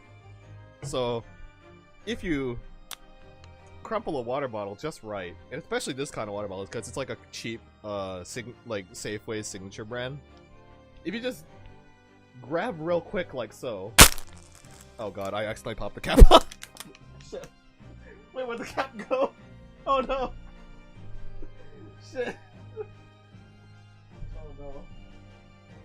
Okay, so I lost the cap. I lost the cap. It's gone. No cap.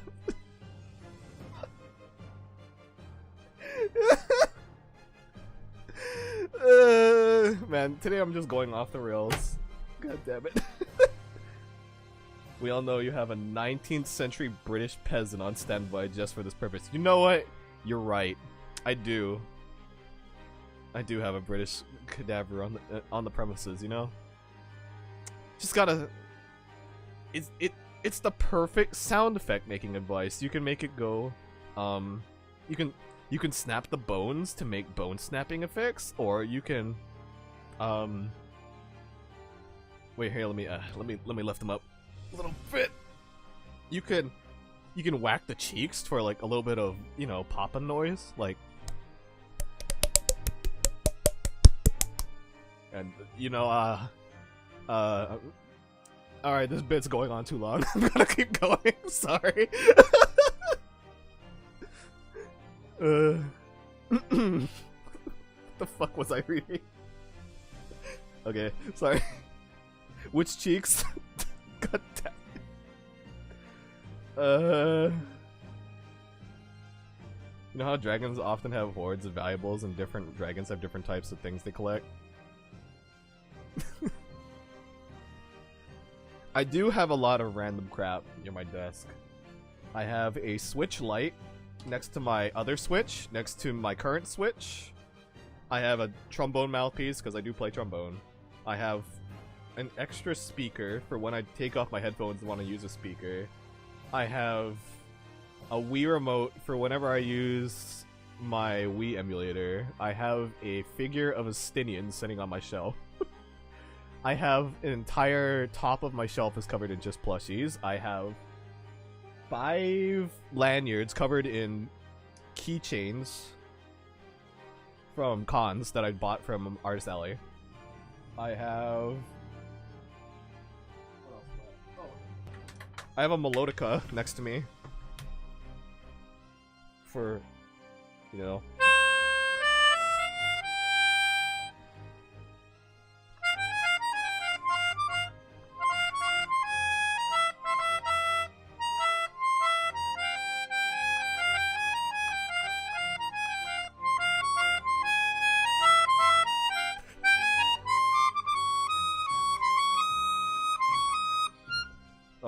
went too high. I have my iPad, I have this other thing. I have 2 automatons, 2 recorders, God, what is the other plastic woodwind instrument that you get in school? It's not the recorder, but it's another thing. I have that also up there. Yeah, I just have a lot of crap, you know what I mean? So, comes in handy. Anyways, let's get back to the case, shall we? Your ludicrous proposal almost has me lost for words. However, Objection. the skylight may well be large enough for someone to pass through. Objection! So you claim, but do you have a shred of evidence to support your addle-brained theory?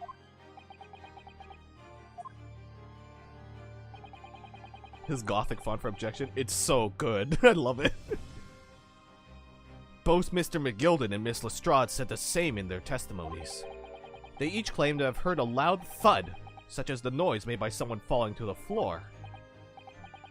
Yes, which has already been explained as the sound of the victim falling from his seat, having been assaulted with the dagger.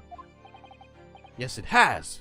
But would a man slipping from the seat onto the floor really have made such a loud noise as the witness describes?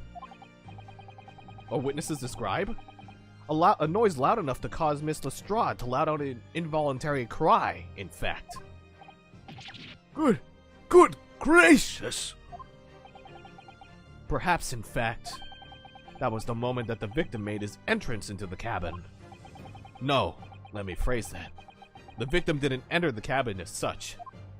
He fell into it! Objection! You're now suggesting that the victim fell from the skylight into the cabin? That's simply impossible. How can you be so sure? I know what you are, but what am I? Because if the victim had fallen inside through the skylight, as you say, the passengers on the roof deck would have seen it happen. And yet, not one person made mention of such events in their testimony. Well, yes, that's true, but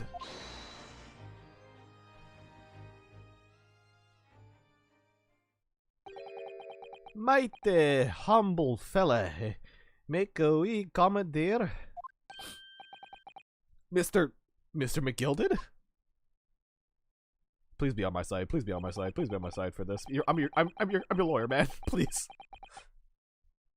To be sure now, the 2 fellas who were sat on the roof that testified before said nothing of the victim falling through the skylight.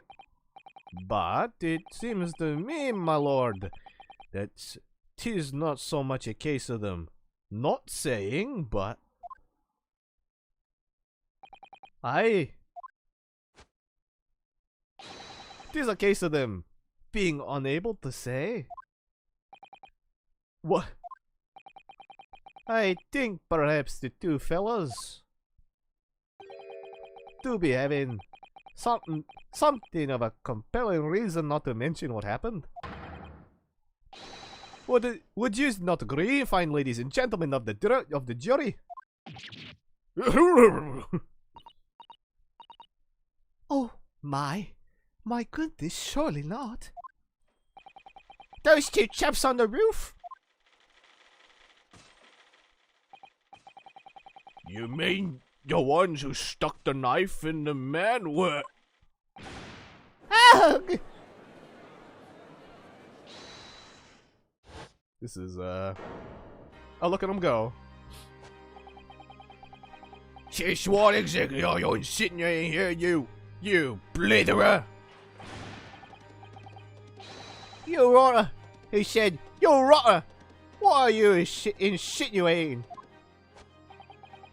This is a flaming outrage I've got... flaming outrage! I've good mind to give you a blinker in a minute. He'll give you a shiner in a minute, he said, and so would I. Mr. Fair Play? You're effectively accusing me a city gentleman and well-respected banker, might I mind. Hey, me, a very angry hatter. Suggesting that someone like me could have stabbed that man in the guts, it's a disgrace. It's scandalous. I protest. I protest in the strongest possible terms. That's right. I protest too. About you, you rotten scoundrel. What the fuck is happening in this game? Order! Order! Order! 'Tis not the time, witnesses. I will not permit this wanton invasion of the stand. Return to the anteroom at once. But it's beyond reason, my lord. It's outrageous. It's very hurtful, you know. My lord, if I may comment. Go ahead, Lord Von Zeeks. It was the defense that incited this outburst from the witnesses. My learned friend has seen fit to abandon all protocol and accuse the witnesses without proof. Accuse? I never intended to. It seems, young Nipponese, that your command of the English tongue is wanting. You propose to this court that the victim fell through the skylight from the roof deck of the omnibus. That hypothesis cannot possibly stand without the rooftop passengers being aware of the events. You have branded these gentlemen liars. You have intimated their criminal guilt. In our British courts of law, that is what is termed a baseless accusation. I know I was rash to put this idea forward without any actual evidence, but you can't just dismiss it without a second thought. What are we wasting time for? Get to testify. I thought there was something fishy about that hat from the moment I laid eyes on the fella. We have to see this matter through now, one way or another. If there's filth and rubbish in our midst, we must dispose of it all at once. Oh, thank you, game.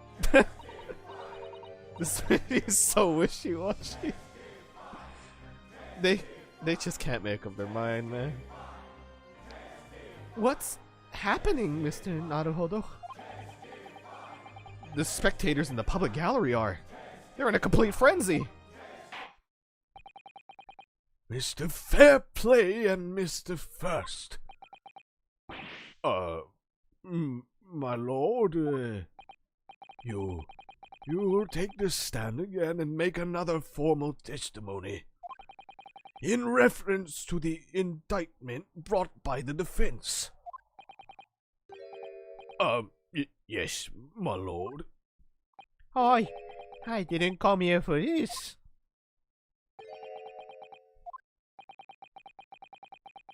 There's no time to think this through.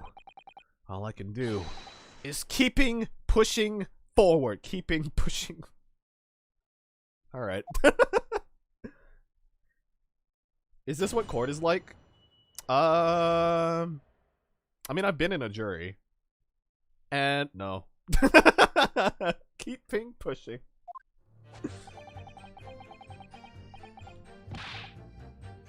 We were the only two people up on that roof deck, dead or alive. I can swear to that. If anything had happened while we were sitting, don't you think one or the other of us would have noticed? In any case, neither of us knew the first thing about the victim. We had no reason to kill the man. The skylight was shut the entire time, I tell you. We couldn't possibly have opened it. If court was like this, man, sign me up to a front row seat of this drama. Oh no. Oh gosh. If you're so sure the victim fell through the skylight, where's your proof? I don't know, looks like the judge is judging me.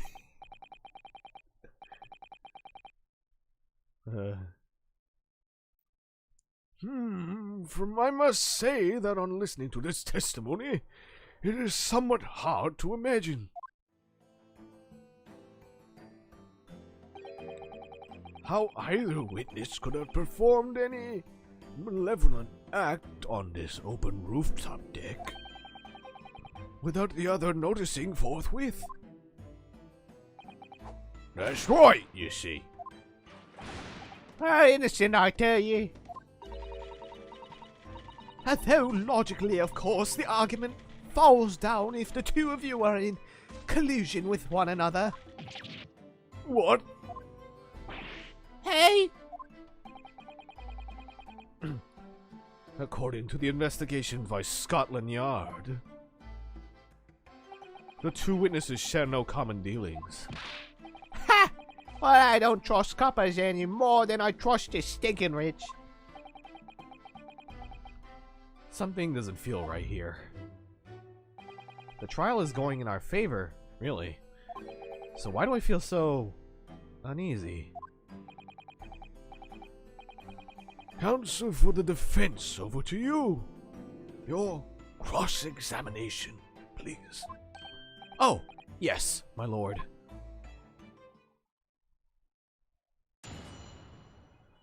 Alright.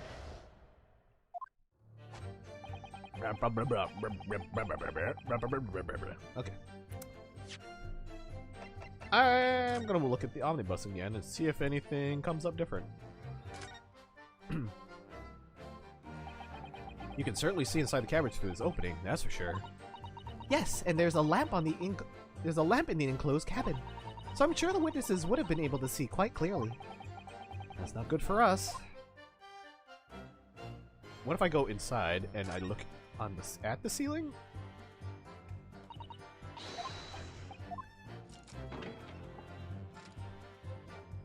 Let's see here. It's quite a large skylight, isn't it? Yes, quite large enough to afford a good view into the cabin from the roof deck. And there doesn't seem to be doesn't appear to be a handle or catch of any description. So I suppose it can't be opened from inside the cabin at least. Oh, did I miss a detail then? Is there a hatch up here? Oh, there's the little thing. There's the little bugger. I don't think he's gonna point it out though, but I do see it. I do see the little latch right here. How do I... Can I point to it, or is it just later? It might be later.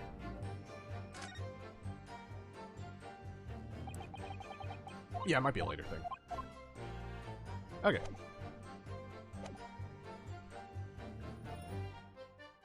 We were the only ones up there. If anything had happened where we were sitting, don't you think one or the other would have noticed? In any case, either of us know the first thing about the victim, we had no reason to kill the man. Skylight was shut the entire time, I tell you. We couldn't possibly have opened it. Are you sure about that? Are you sure about that? Are you quite certain about that? That the skylight was shut the entire time? I'm going to lose my block with you in a minute. He's going to lose his rag with you in a minute, that's what he said. Thanks for translating, I guess. Take a look for yourself. Go on. You see? It's shut fast now, just like it was on the night. So it is. Whoa, where the heck did that come from? So it is, of course. Oh wait, so it is, of course. A fellow the size of Mr. Mason could likely break right through it. It's still and all. What? Just looking at the size of the thing, you understand? Now you hold on there a minute, sir. The size of that thing means nothing.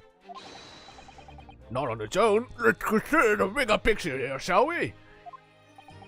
Let's stop biting arcane, shall we? I was riding the omnibus on another occasion when, well, I broke wind loudly I shock myself with it as it happens. The judge is like, did you just tell me that you farted really loudly, sir? Did you really need to tell me this information? This is an unexpected confession, Mr. First. Oh, I just mean to say, well, the point is, I tried to open the skylight, you see. But, just my luck, I couldn't make it budge. The stench was terrible. Everyone was looking daggers at me, sir. I went as red as rogue as I did. Red as rogue I did. Are you expecting me to sentence you? Oh, no, sir. The point is, the skylight can't be opened. I tried and tried when I was inside that cabin of shame. Excuse me. Excuse me? Do you have something to say about that, Miss Lestrade? This dude's fighting out of it. Yeah, he wants to fucking pop. Who are you, Shadowfuck? Miss Lestrade! It opens. Hmm? The skylight. That is what we're talking about, right? Oh, she's got her gun. All them skylights open. Dead easy. More easily than you can load that weapon. Hey, shall I tell you? Otherwise, when I broke wind, I. You can't do it from inside your mug. Oh. Look, a few weeks ago I was up on the roof deck of one of them drags. And I had a great haul, I mean. I had purses coming out me ears.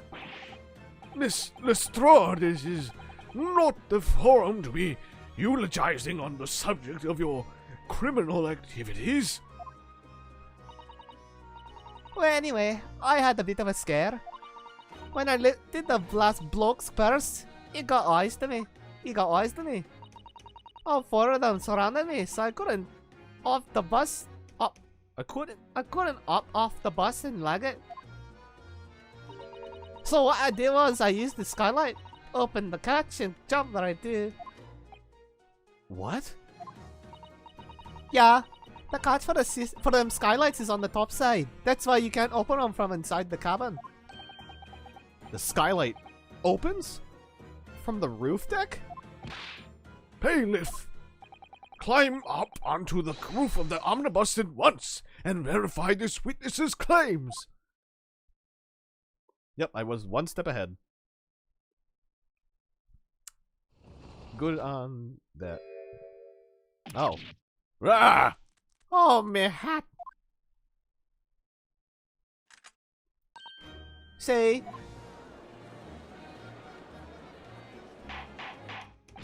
Order! Order! Order! So, it appears that this street girl's statement is quite true. I don't believe it. The skylight opens. And from the roof deck.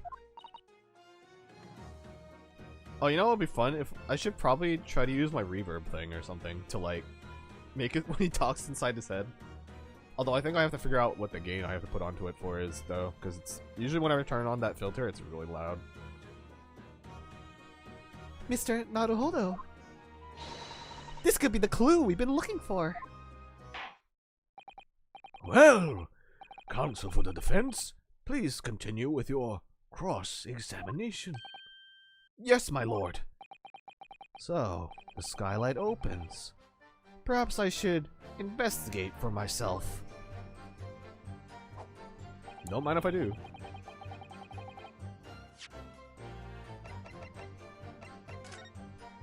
Hey, nani nani, hey, nani nani nani, hey, nani hey.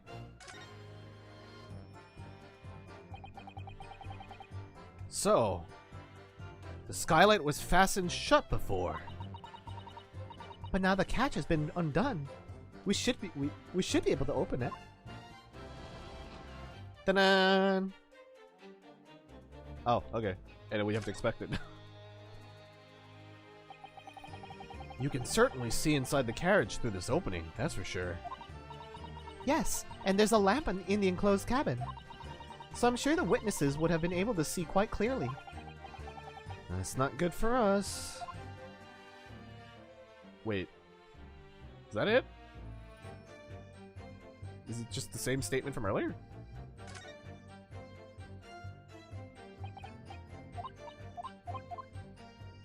Oh, maybe. Can I go inside then?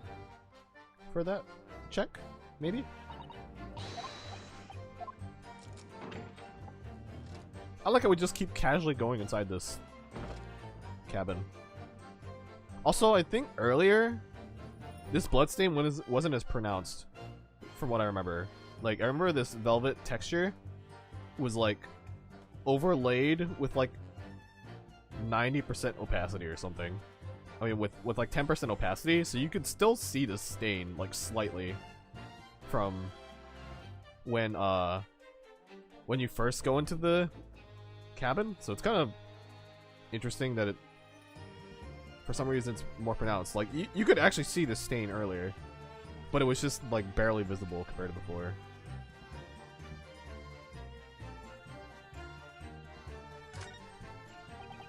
I can't find anything out of place, even though I opened the skylight. Hee hee. Oh, there we go. Why is the hitbox there? Yes, it does open very wide, doesn't it? Wide enough to kick someone like you through. Certainly, Mr. Naruhodo. Why someone like me? Huh? What is it? Look! Just here! Look at this! That's... without question! It's blood! Oh, I didn't even see that. Thank you, game. Why would there be a bloodstain there? Surely, it can't be unrelated to the case, can it? I mean, can you imagine if there was just a bloodstain there from an earlier murder? Like from like 2 years ago, and they're just like, yeah, we had that blood on the rooftop from a murder back then, but you know, cleaning is so expensive. I mean, what is soap, you know? I don't think we have it very widespread, maybe. I don't know. Cleanings for shops, you know, all that. Anyway. Don't mind me. Just, hey, you wanna keep that thought there, sir, for 2 seconds while I save, in case I fucked up? And present this too early? Haha, cool. Anyway. Objection! On the night in question, the victim was fatally stabbed in the stomach, and immediately afterwards, the victim's body was pushed through the skylight into the cabin below. Those are the facts, and the irrefutable proof remains clearly visible on the omnibus that stands before us today in this very courtroom. What? That's utter humbug. Yeah, you can't possibly have any evidence. No, you can't! I mean, we didn't do it! I tell you, it's impossible! Irrefutable proof? Here, in this courtroom? Counsel? My lord. I believe everyone would appreciate a little clarification here. Where exactly within the omnibus is this evidence to which you allude? You will point out what it is that proves the victim fell through from the roof through the skylight.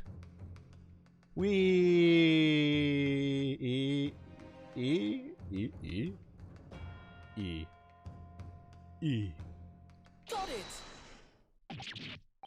By Jupiter, is that blood? Do people say by Jupiter? I thought it was by Jove, which is, you know, a name that Zeus does go by. Jove. by Jove. Like, I definitely hear by Jove a lot more than by Jupiter. Interesting. Yeah, same thing, really. Joe Jupiter. What are you doing with your cane, sir? Oh, you know, he's a... Just having a bit of munch on his cane, you know. It's very good for teething, you see. He's having a little nibble. Yeah, he's getting real snacky. He needs a Snickers. This bloodstain proves two things. Firstly, when the incident occurred, the skylight of the omnibus was open. What? And secondly, the victim was already bleeding when he fell through the opening. Oh my! And so it follows that Mr. McGilded, who was inside the enclosed cabin, himself at the time, cannot possibly be guilty of this crime. Oh. No! No! Order! Order! Order! Hold it! Oh, he had his own voice line. I just realized. It was like, hold it! Hold it! No, it was like not as deep. But, oh well. But blood could have sprayed up there when the fellow was stabbed inside the cabin. That'd be actually terrifying if that ever happened. Which you probably kind of can from corroded art. Eh. It only found its way to that one particular spot on the skylight. Sure. And that would be very convenient. Ah. And let's keep it in mind that the skylight catch can only be unfastened on the roof deck. Gotta hit the jugular for the haptic. Yeah, exactly. Gotta hit that real strong area for the blood pumpage. I myself wouldn't have been able to open it now, would I? What?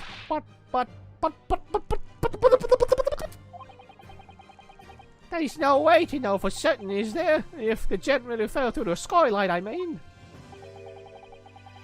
Why don't you have a good look at the floor of the cabin between the two seats, Mr. First? It's all too plain, if you see. There's the aftermath that show the poor fellow dropped from a fair height there, right there, so it is. What? No! But it can't be. It's just all in lies. My fellow jury members, I think we can all agree that this is clear proof of the defendant's innocence, can't we? I believe we can. Yes, sir. It's clear to me now where the filthy rubbish can be found in this courtroom. Why am I speaking with a British accent for? Well, not British, I mean. So, they thought they could pull you wool over my eyes, did they? The visceral, like, amount of, like, strength she is putting into smacking the register. Like, damn, that animation is so good.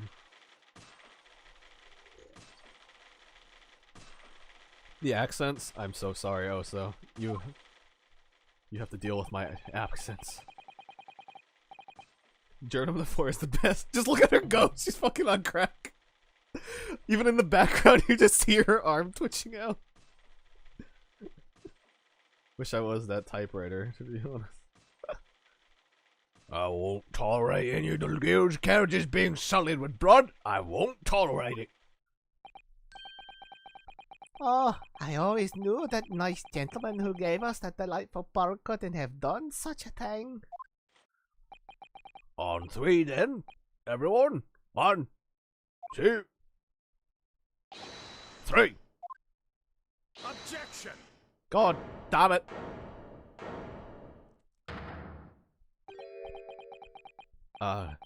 Chilling performance, Mr. McGill.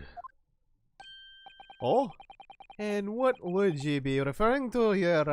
Referring to there now, Lord Van Zieks? A bloodstain on the frame of the skylight.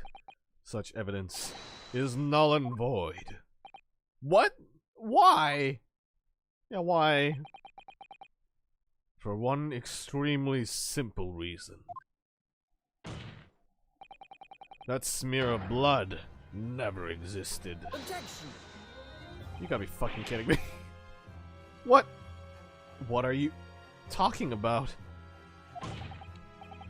It's there for all to see, and it's clearly blood. Objection!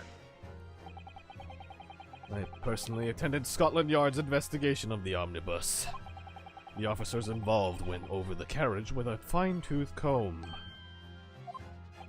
So I can state with absolute surety, no such smear of blood existed in the carriage. At least, not until this trial began. But Are you suggesting, Lord Van Zieks, that this stain of blood was... fabricated, my lord, yes. And while this court has been in session... What? What the fuck is happening? What a palaver. I must say I didn't expect such crude reasoning from a prosecutor of your standing, Lord Van Zieks. But I'm Magnus McGilded, fella known all over the capital for his fine contributions to public life. I don't take kindly to slander. I'll fight it to the bitter end. Even if it's rolling off the tongue of the Reaper of the Bailey. Mr. McGilded, I realize that this is your first appearance in court as the accused. However, I am well aware of your involvement behind the scenes in a great many affairs of dubious nature. You are very adept when it comes to avoiding getting your own hands dirty. And each time it happens that a case you're involved in is investigated, you adapt the facts. Adapt the facts? What does that even mean? When you wield a fortune the size of Mr. McGilded's, however ill-gotten it may be, nothing is impossible. Tampering with evidence, manipulating the scene of a crime, bribing witnesses. I toast your ability to concoct the most convenient of stories, sir. Tut, Lord Van Zieks. This will not do, to be sure. Will it now, Counsel? Oh, no! I think it's fair to say this does all sound like a rather far-fetched excuse by a desperate man. The blood on the skylight didn't exist, you say? But if you will all cast your minds back, is it not true that the omnibus there has been in the courtroom the entire time?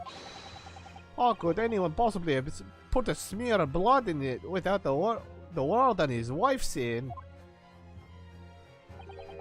Isn't that right now, Counsel? It's true. The omnibus has been in full view the entire time that court has been in session. My learned friend.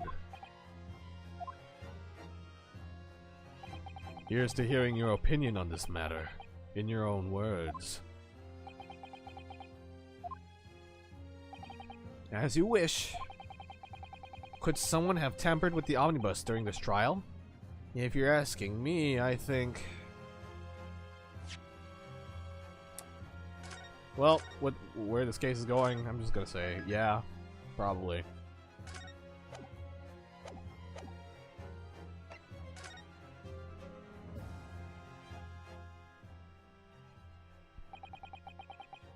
I think... Quickly saves my game. As a defense lawyer, it's my job to advocate for the defendant as best as I can. But still, I feel as though there's something even more important at stake here. There is no evidence to suggest that the defendant did as my learned friend suggests. However, In terms of having the opportunity to carry out the alleged tampering, there is one possibility. Oh? Good gracious! Explain yourself, Counsel.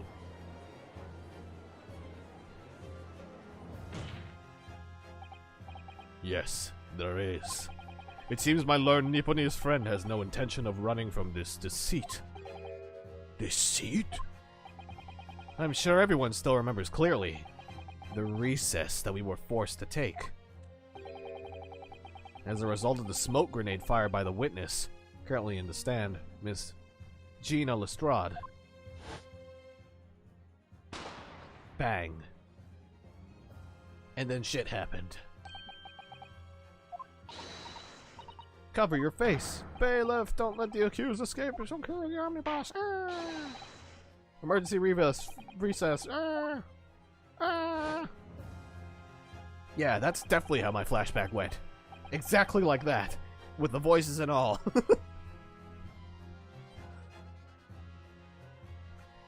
The courtroom was filled with smoke and everyone was thrown into confusion. All of us were made to leave this chamber. In that brief interval, under the veil of smoke and all the chaos, it could have been possible to steal inside the omnibus. Well, I mean, a lot of other things happened in the omnibus, so can't really not think that. Are you wise? What are you trying to pull, you rotten feckless gogger? Feckless Gogger? You're supposed to be defending me! 'Tis a wicked plot! 'Tis a wicked plot to undermine me, so it is! Objection! Whatever you think it is, it changes nothing. The facts are the same. After this courtroom was evacuated earlier as a result of the smoke grenade, a number of inconsistencies materialize in relation to the omnibus. Inconsistencies? Such as? To start with the storage compartment underneath the rear passenger seat. When the police investigated the omnibus, this compartment was full of the driver's items. Secondly, we have the smear of blood on the edge of the skylight. As I have said, that was not present at the start of the trial this morning.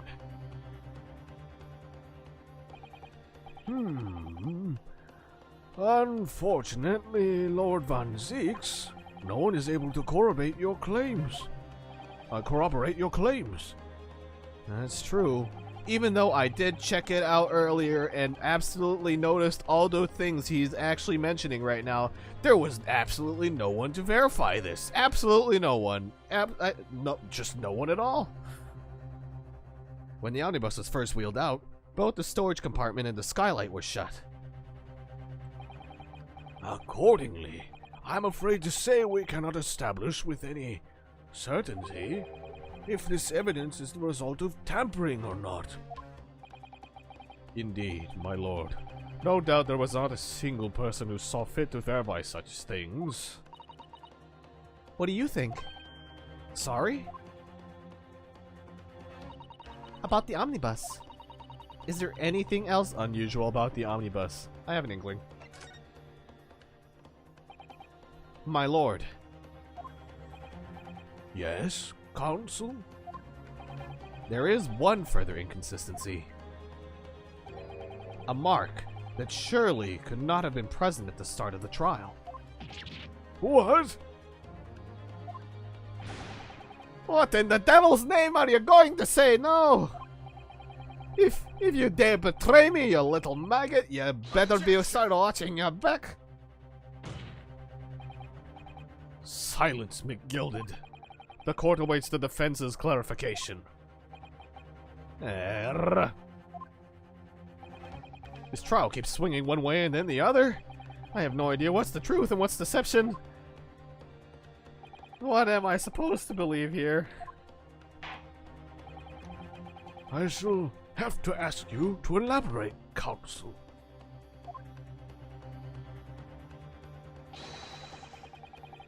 Where exactly is this alleged mark that you claim appeared at some point during the trial? Wee, wee, beep boop. Oh. I didn't press the right button, beep boop.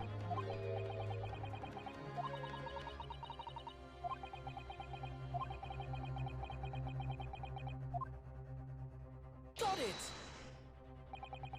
If we consider that the victim fell through the skylight onto the floor of the cabin, you would certainly expect to find signs of blood where he landed. But as far as I can recall, this bloodstain on the cabin floor was not there when the omnibus was first brought into the courtroom. Good Lord! Yes, I do believe you're correct, counsel. Well said. Although, as advocate for the defense, one might say that was a very careless slip of the tongue.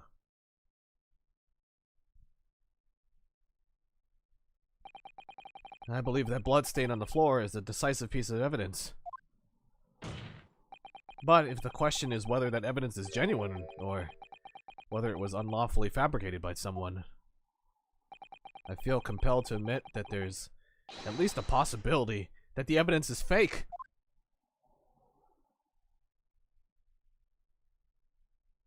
McGilden's not going to be happy about this.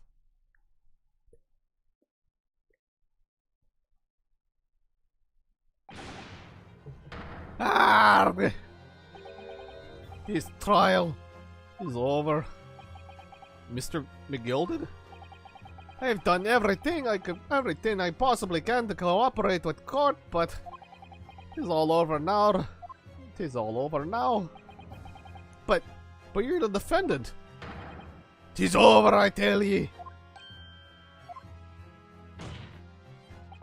Memory, recollection, what people think they saw, 'tis all nonsense. Facts are what counts, but the fact is that bloodstain is there now. Well. And over the course of this desperate trial, long and extremely drawn out as it has been. Yeah, no kidding. That good-for-nothing reaper of the Bailey has failed to present any decisive evidence at all. I'm scandalized, so I am. I thought better of Lord Von Zeeks. Well, my lord! I must concur with the defendant. The unaffirmed recollections of an individual cannot stand as evidence. At this moment in time, the particular bloodstain in question is very much in existence. And in the absence of any credible method by which to prove its alleged previous non-existence, I regret to say that it would be improper for this trial to continue. Your lordship can't be serious. Lord Van Zeeks, what is your position?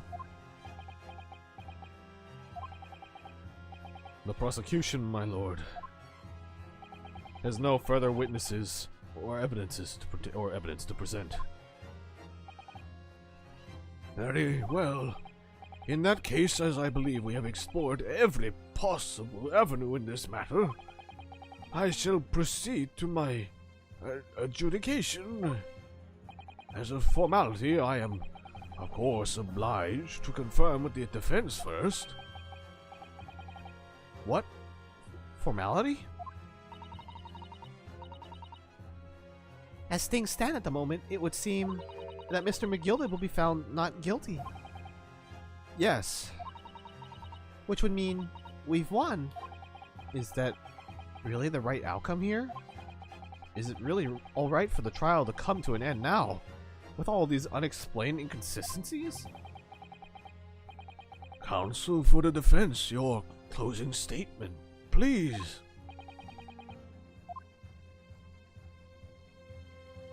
Yes, my lord. The defense believes... I mean, he could be guilty. I'm here in this courtroom today to advocate for the defense of my client, Mr. McGilded. However, at this moment in time, I cannot in all good conscience attest fully to the defendant's innocence. What are you saying, man? Without any question, there is no conclusive evidence to prove that the defendant is guilty. However, there is also no conclusive evidence to prove that he is innocent. Good gracious me! Order! Order! This is unprecedented behavior, counsel. A defense lawyer calling the accused innocence into question? Are you sound of mind?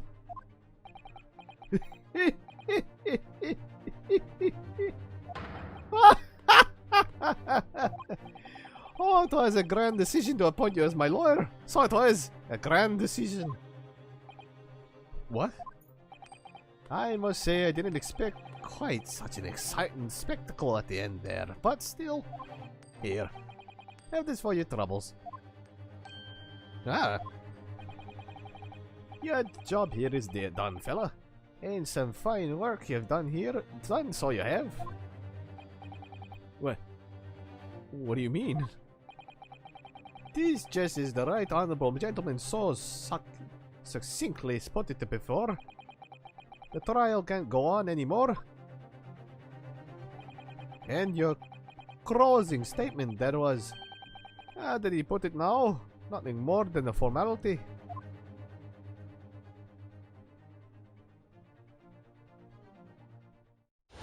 Oh.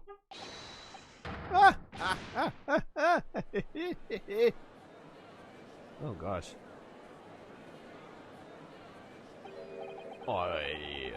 I really don't know what to make of all this. Yeah, no, honestly, same. Was the evidence we've seen genuine? Or was it fake?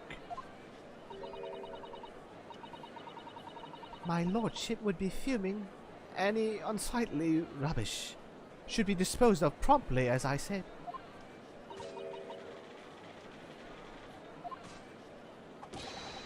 The stinking rich are always guilty of something. You mock my words. I feel terribly ashamed that I never doubted that lovely man who gave us the lovely park.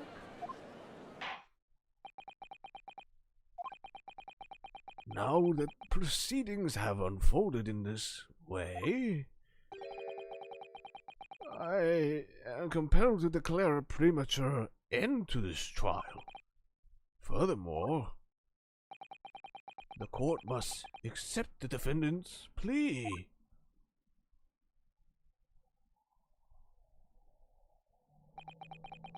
I thank you kindly, my lord.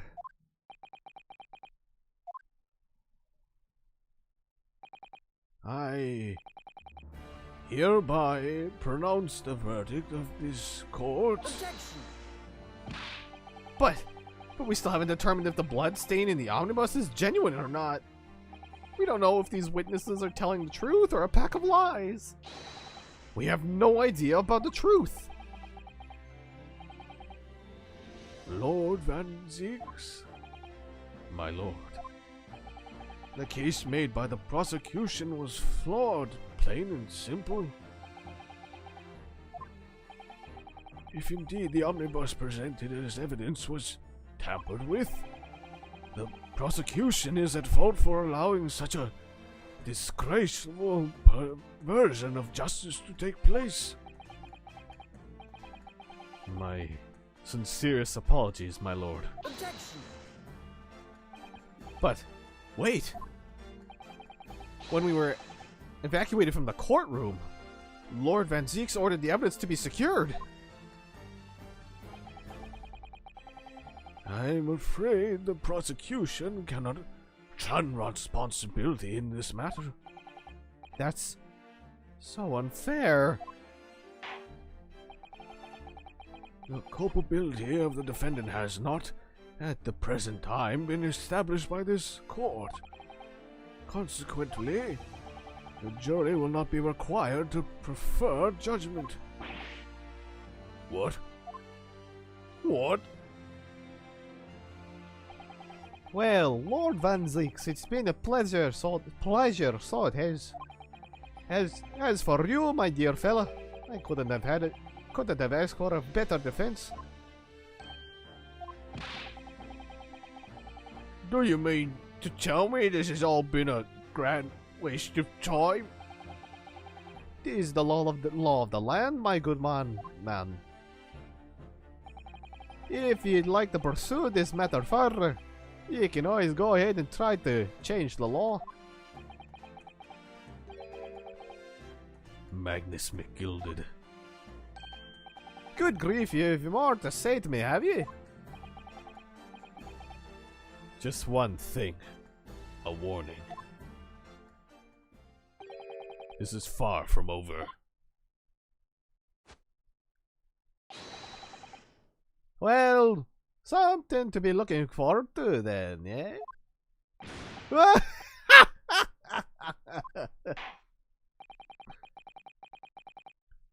I hereby pronounce the defendant, Mr. Magnus McGilded, not guilty. Oh, even the crowd's like, I don't know about this, Chief.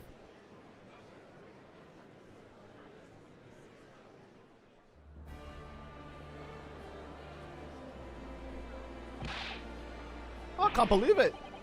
This is an outrage. What are you talking about? The man's been cleared. He's innocent.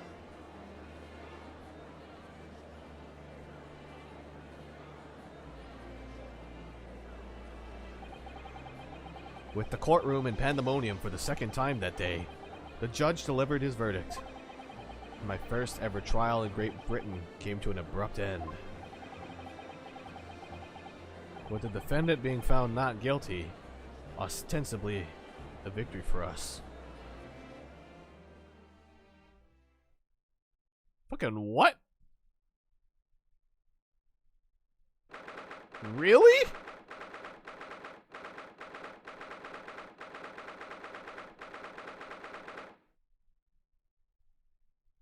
Huh. Well. Huh.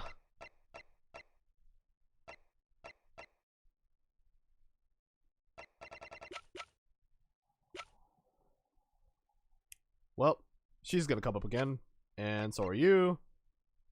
And, maybe you two guys, probably. It certainly does break the Ace Attorney mold, that's for sure. What the fuck?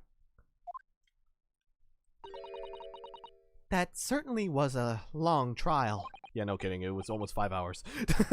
No, 6 hours in total? For my last session? My goodness. Yeah, it was. Your first ever trial on foreign soil, and your first victory. It was a wonderful performance. Eat your heart out, man on guard. That's exactly what I was thinking of, the fucking on guard case. This definitely seems like one. Yeah. So far, this one and just the trial, just the demo case, or not the demo, the tutorial case was really, really, really long.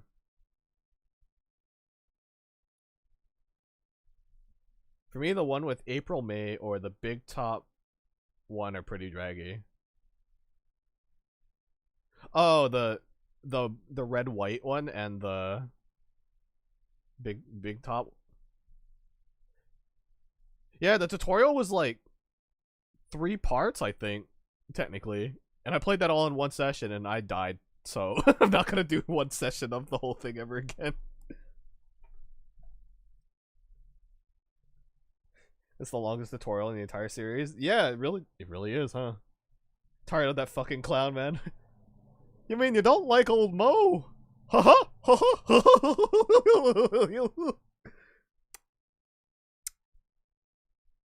So, when are we doing a group playthrough of the original Ace Attorney series, guys? And then we just skip 2. We don't even consider 2. We just gently skip over 2, right? If we ever do that. I like when he was serious, but I'm also critically weak against bad puns. Heh. Heh. My heartfelt congratulations. And to you, Miss Susato. Thank you for your assistance. I suppose we should be happy. The trouble is, we're still completely in the dark about what actually happened. Well, we didn't have enough time. But isn't it wrong? I mean, who was actually responsible for Mr. Mason's death? We don't even know that. The sole aim of the defense is to attain a verdict that exonerates the defendant. You carried out your duty to perfection. Aye, that you did. Mr. McGilded. Ah, and that girl is with him too. Well, it seems the stories are true. Oh? What stories? How about the 6 enormous fireworks they do be letting off when there is a verdict of not guilty? Oh, it's actually canon. It's actually canon to the universe. That the fireworks got off. What the fuck?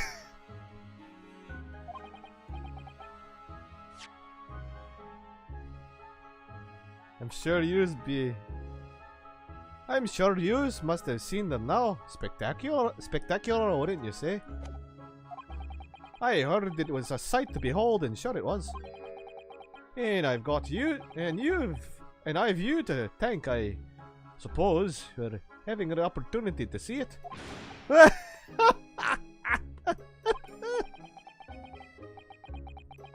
Oh, I don't know about that. I'm not sure I really did anything. What on earth are you saying, fella? How did I walk out of there with a free man then? I don't think it was so much thanks to me as down to your planning. You're a straight-talking fella, aren't you?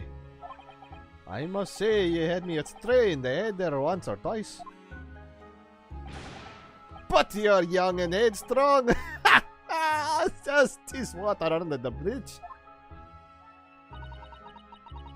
Congratulations, Mr. McGilded, on having your name cleared. But nothing's resolved.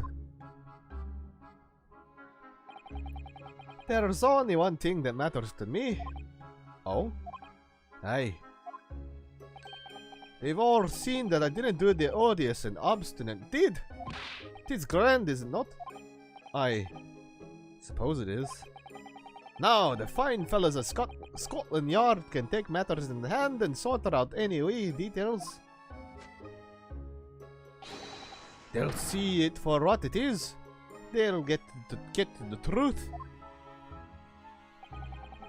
I've absolute faith in them, and so I have. After all, I do be providing a good number of their wages with all the taxes I pay.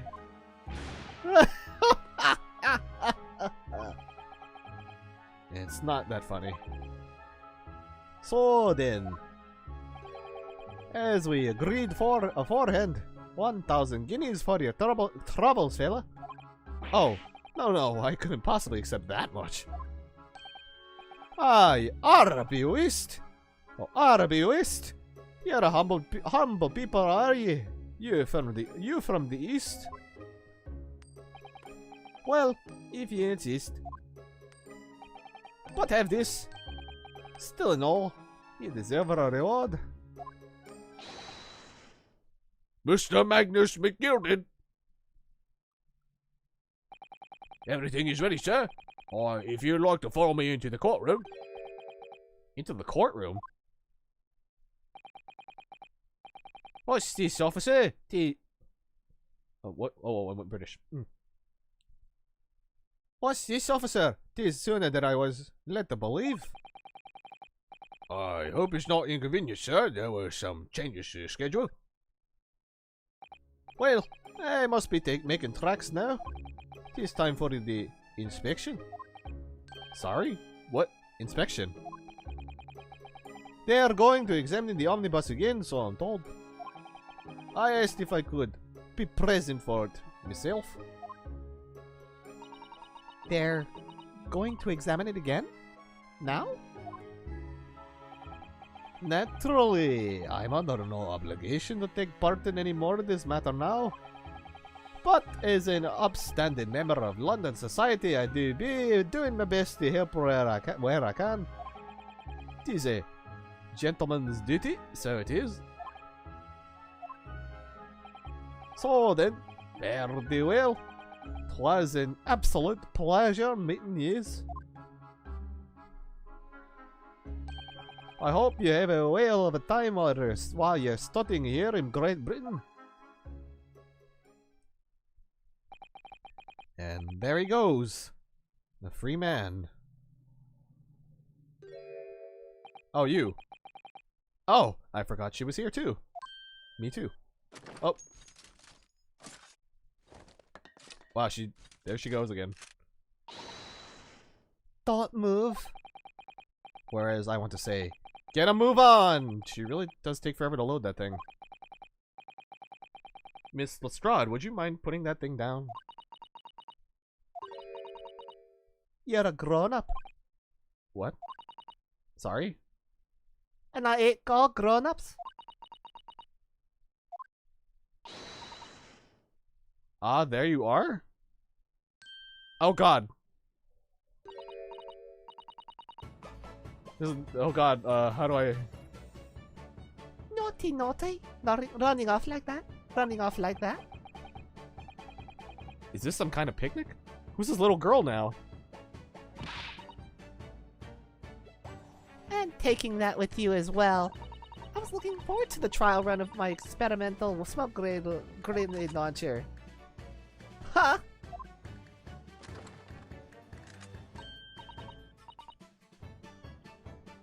Oh, do you want to play? You won't beat me? Grrr. Excuse me, but who are you? Oh, good day to you. I'm, well, the inventor, I suppose, of that machine. The inventor? Oh, are you Watson? Sheesh. Sheesh. Well, normal smoke grenades are so dull, don't you agree? White, smoke, and more white. If they'd be shot in smoke, it could at least be a pretty color, I thought to myself. Do we have to be shrouded in smoke, though? At all? I just took my eyes off it for a moment whilst I was changing onto a different omnibus, and she pinched it. Luckily, I fitted it with a telegraphic beacon. What? I have no idea what this girl is talking about. Neither do I. Anyway, you're coming with me now. Back to the laboratory. What? What for? To apologize, of course, silly. To my technician. What you mean? Say sorry? You must say sorry when you've done something wrong. Surely an adult has told you that before. An adult? I don't listen to no adults. Go along then. Follow me. Fine. Have it your way. Oh good, you see, I knew you'd want to do the right thing in the end. I'm fairly sure that's what she wants is not to get shot by that massive gun of yours.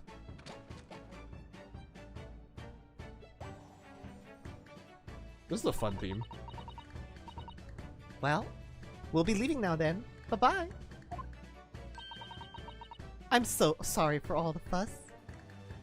I'm not gonna remember ever how to talk with this girl ever. Never ever. She was a lively one. Yeah, it's very bubbly.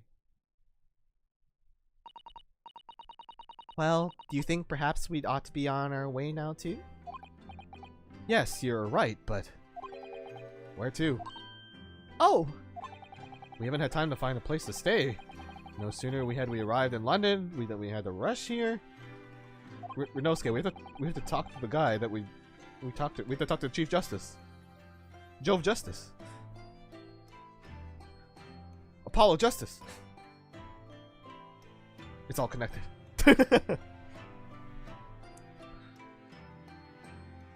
Oh, our traveling cases are still with the bailiff. Joe Jupiter Justice. Exactly. I was originally planning to spend today in search of lodgings, but at this late hour in the day, I'm afraid we may be out our luck. Oh, that was him. So, whoops. Don't worry though, I have a plan. If the worst comes to worst, I've heard of a lovely park where we could spend the night. Oh God, please tell me you're not thinking of Mr. Please tell me you're not thinking of McGilded Park. I know it may be a little chilly at this time of year, but our youthfulness will see us through. I'm not so sure about that. I think a midwinter London night will freeze a young person solid just as easily as an all the other one. Oh, the little little crying animation, so cute. Oh dear, that doesn't sound agreeable. Now I'm starting to regret turning Mr. McGilded down. That 1,000 guineas would have paid for a lovely warm room or mansion.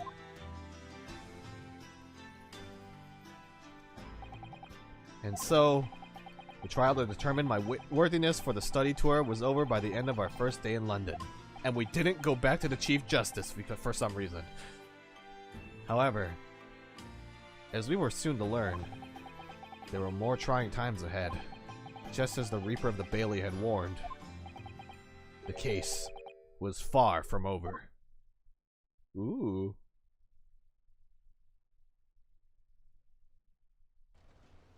Oh God, what is this? What's going on? Get the fire brigade! Water! Bring water, quick! What? What the? How did this happen? I don't know, sir. By the time I got here, it was already engulfed. No one was supposed to be allowed in here before we started investigating. No.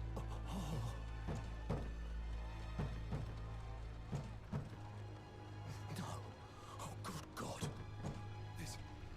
There's someone in there. Who's in there? Oh, this can't be. Oh, so that's what he sounds like.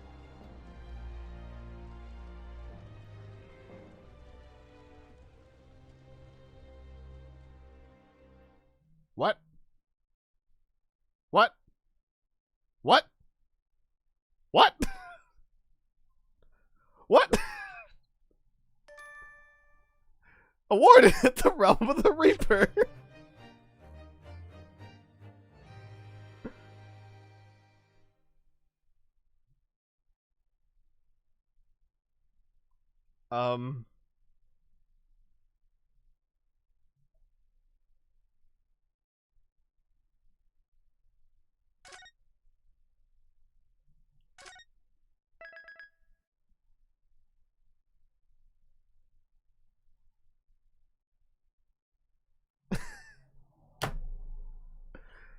Oh my God, my head. What the fuck? Oh gosh, now I gotta wonder if it's McGilded that was in there or if it was somebody else.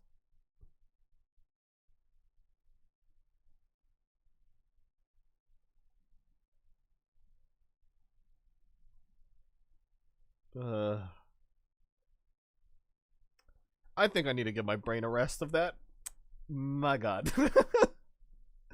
Holy shit.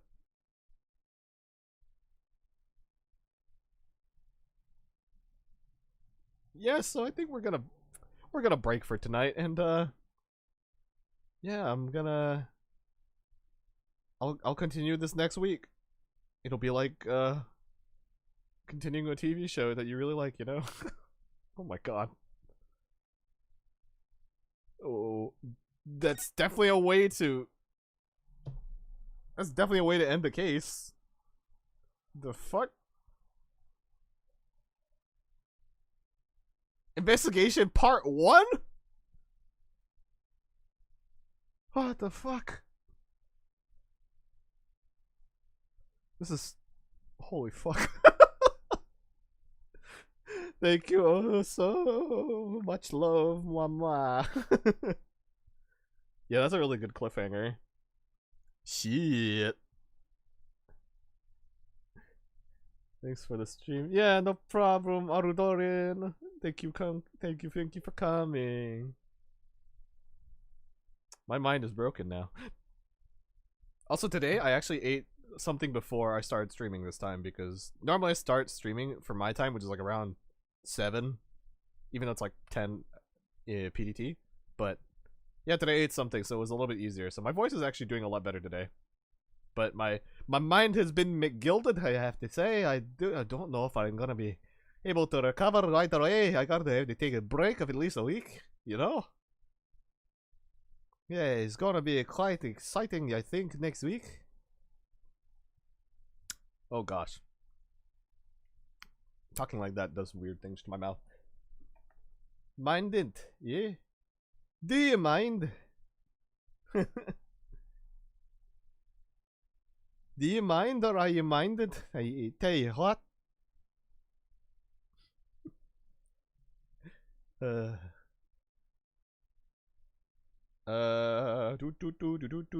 What am I looking at? Who is here?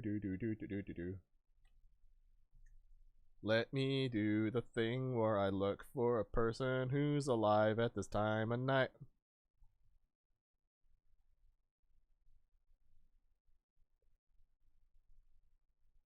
Oh, Coco is playing Splatoon.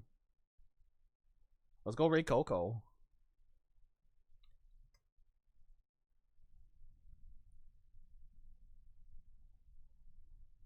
Okay, let me go do that right up.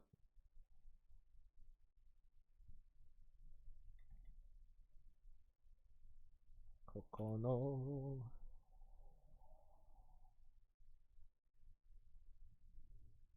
Alright.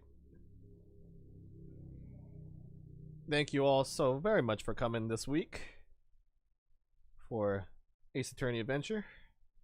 I'm gonna try to like keep doing it on Fridays just to make it a little bit more consistent. Cause Friday's generally probably like the best day. Although after finishing the Soul Link with Beb, I think my Saturdays are more free, so I might be able to do it maybe sometimes on Saturday instead of a Friday. Well, we'll see how it plays out, but yeah, generally expect it more of this Friday or Saturday around this time. But yeah, thank you guys for coming, and I hope you have fun watching Coco. Coco is playing Splatoon 3.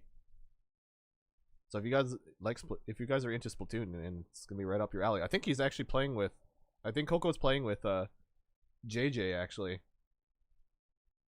Yeah, Coco's playing with JJ. Oh, and now I think. Is that now? Not too sure actually. Well, anyways, have fun. I'm gonna put you guys over there now. Goodbye, mama.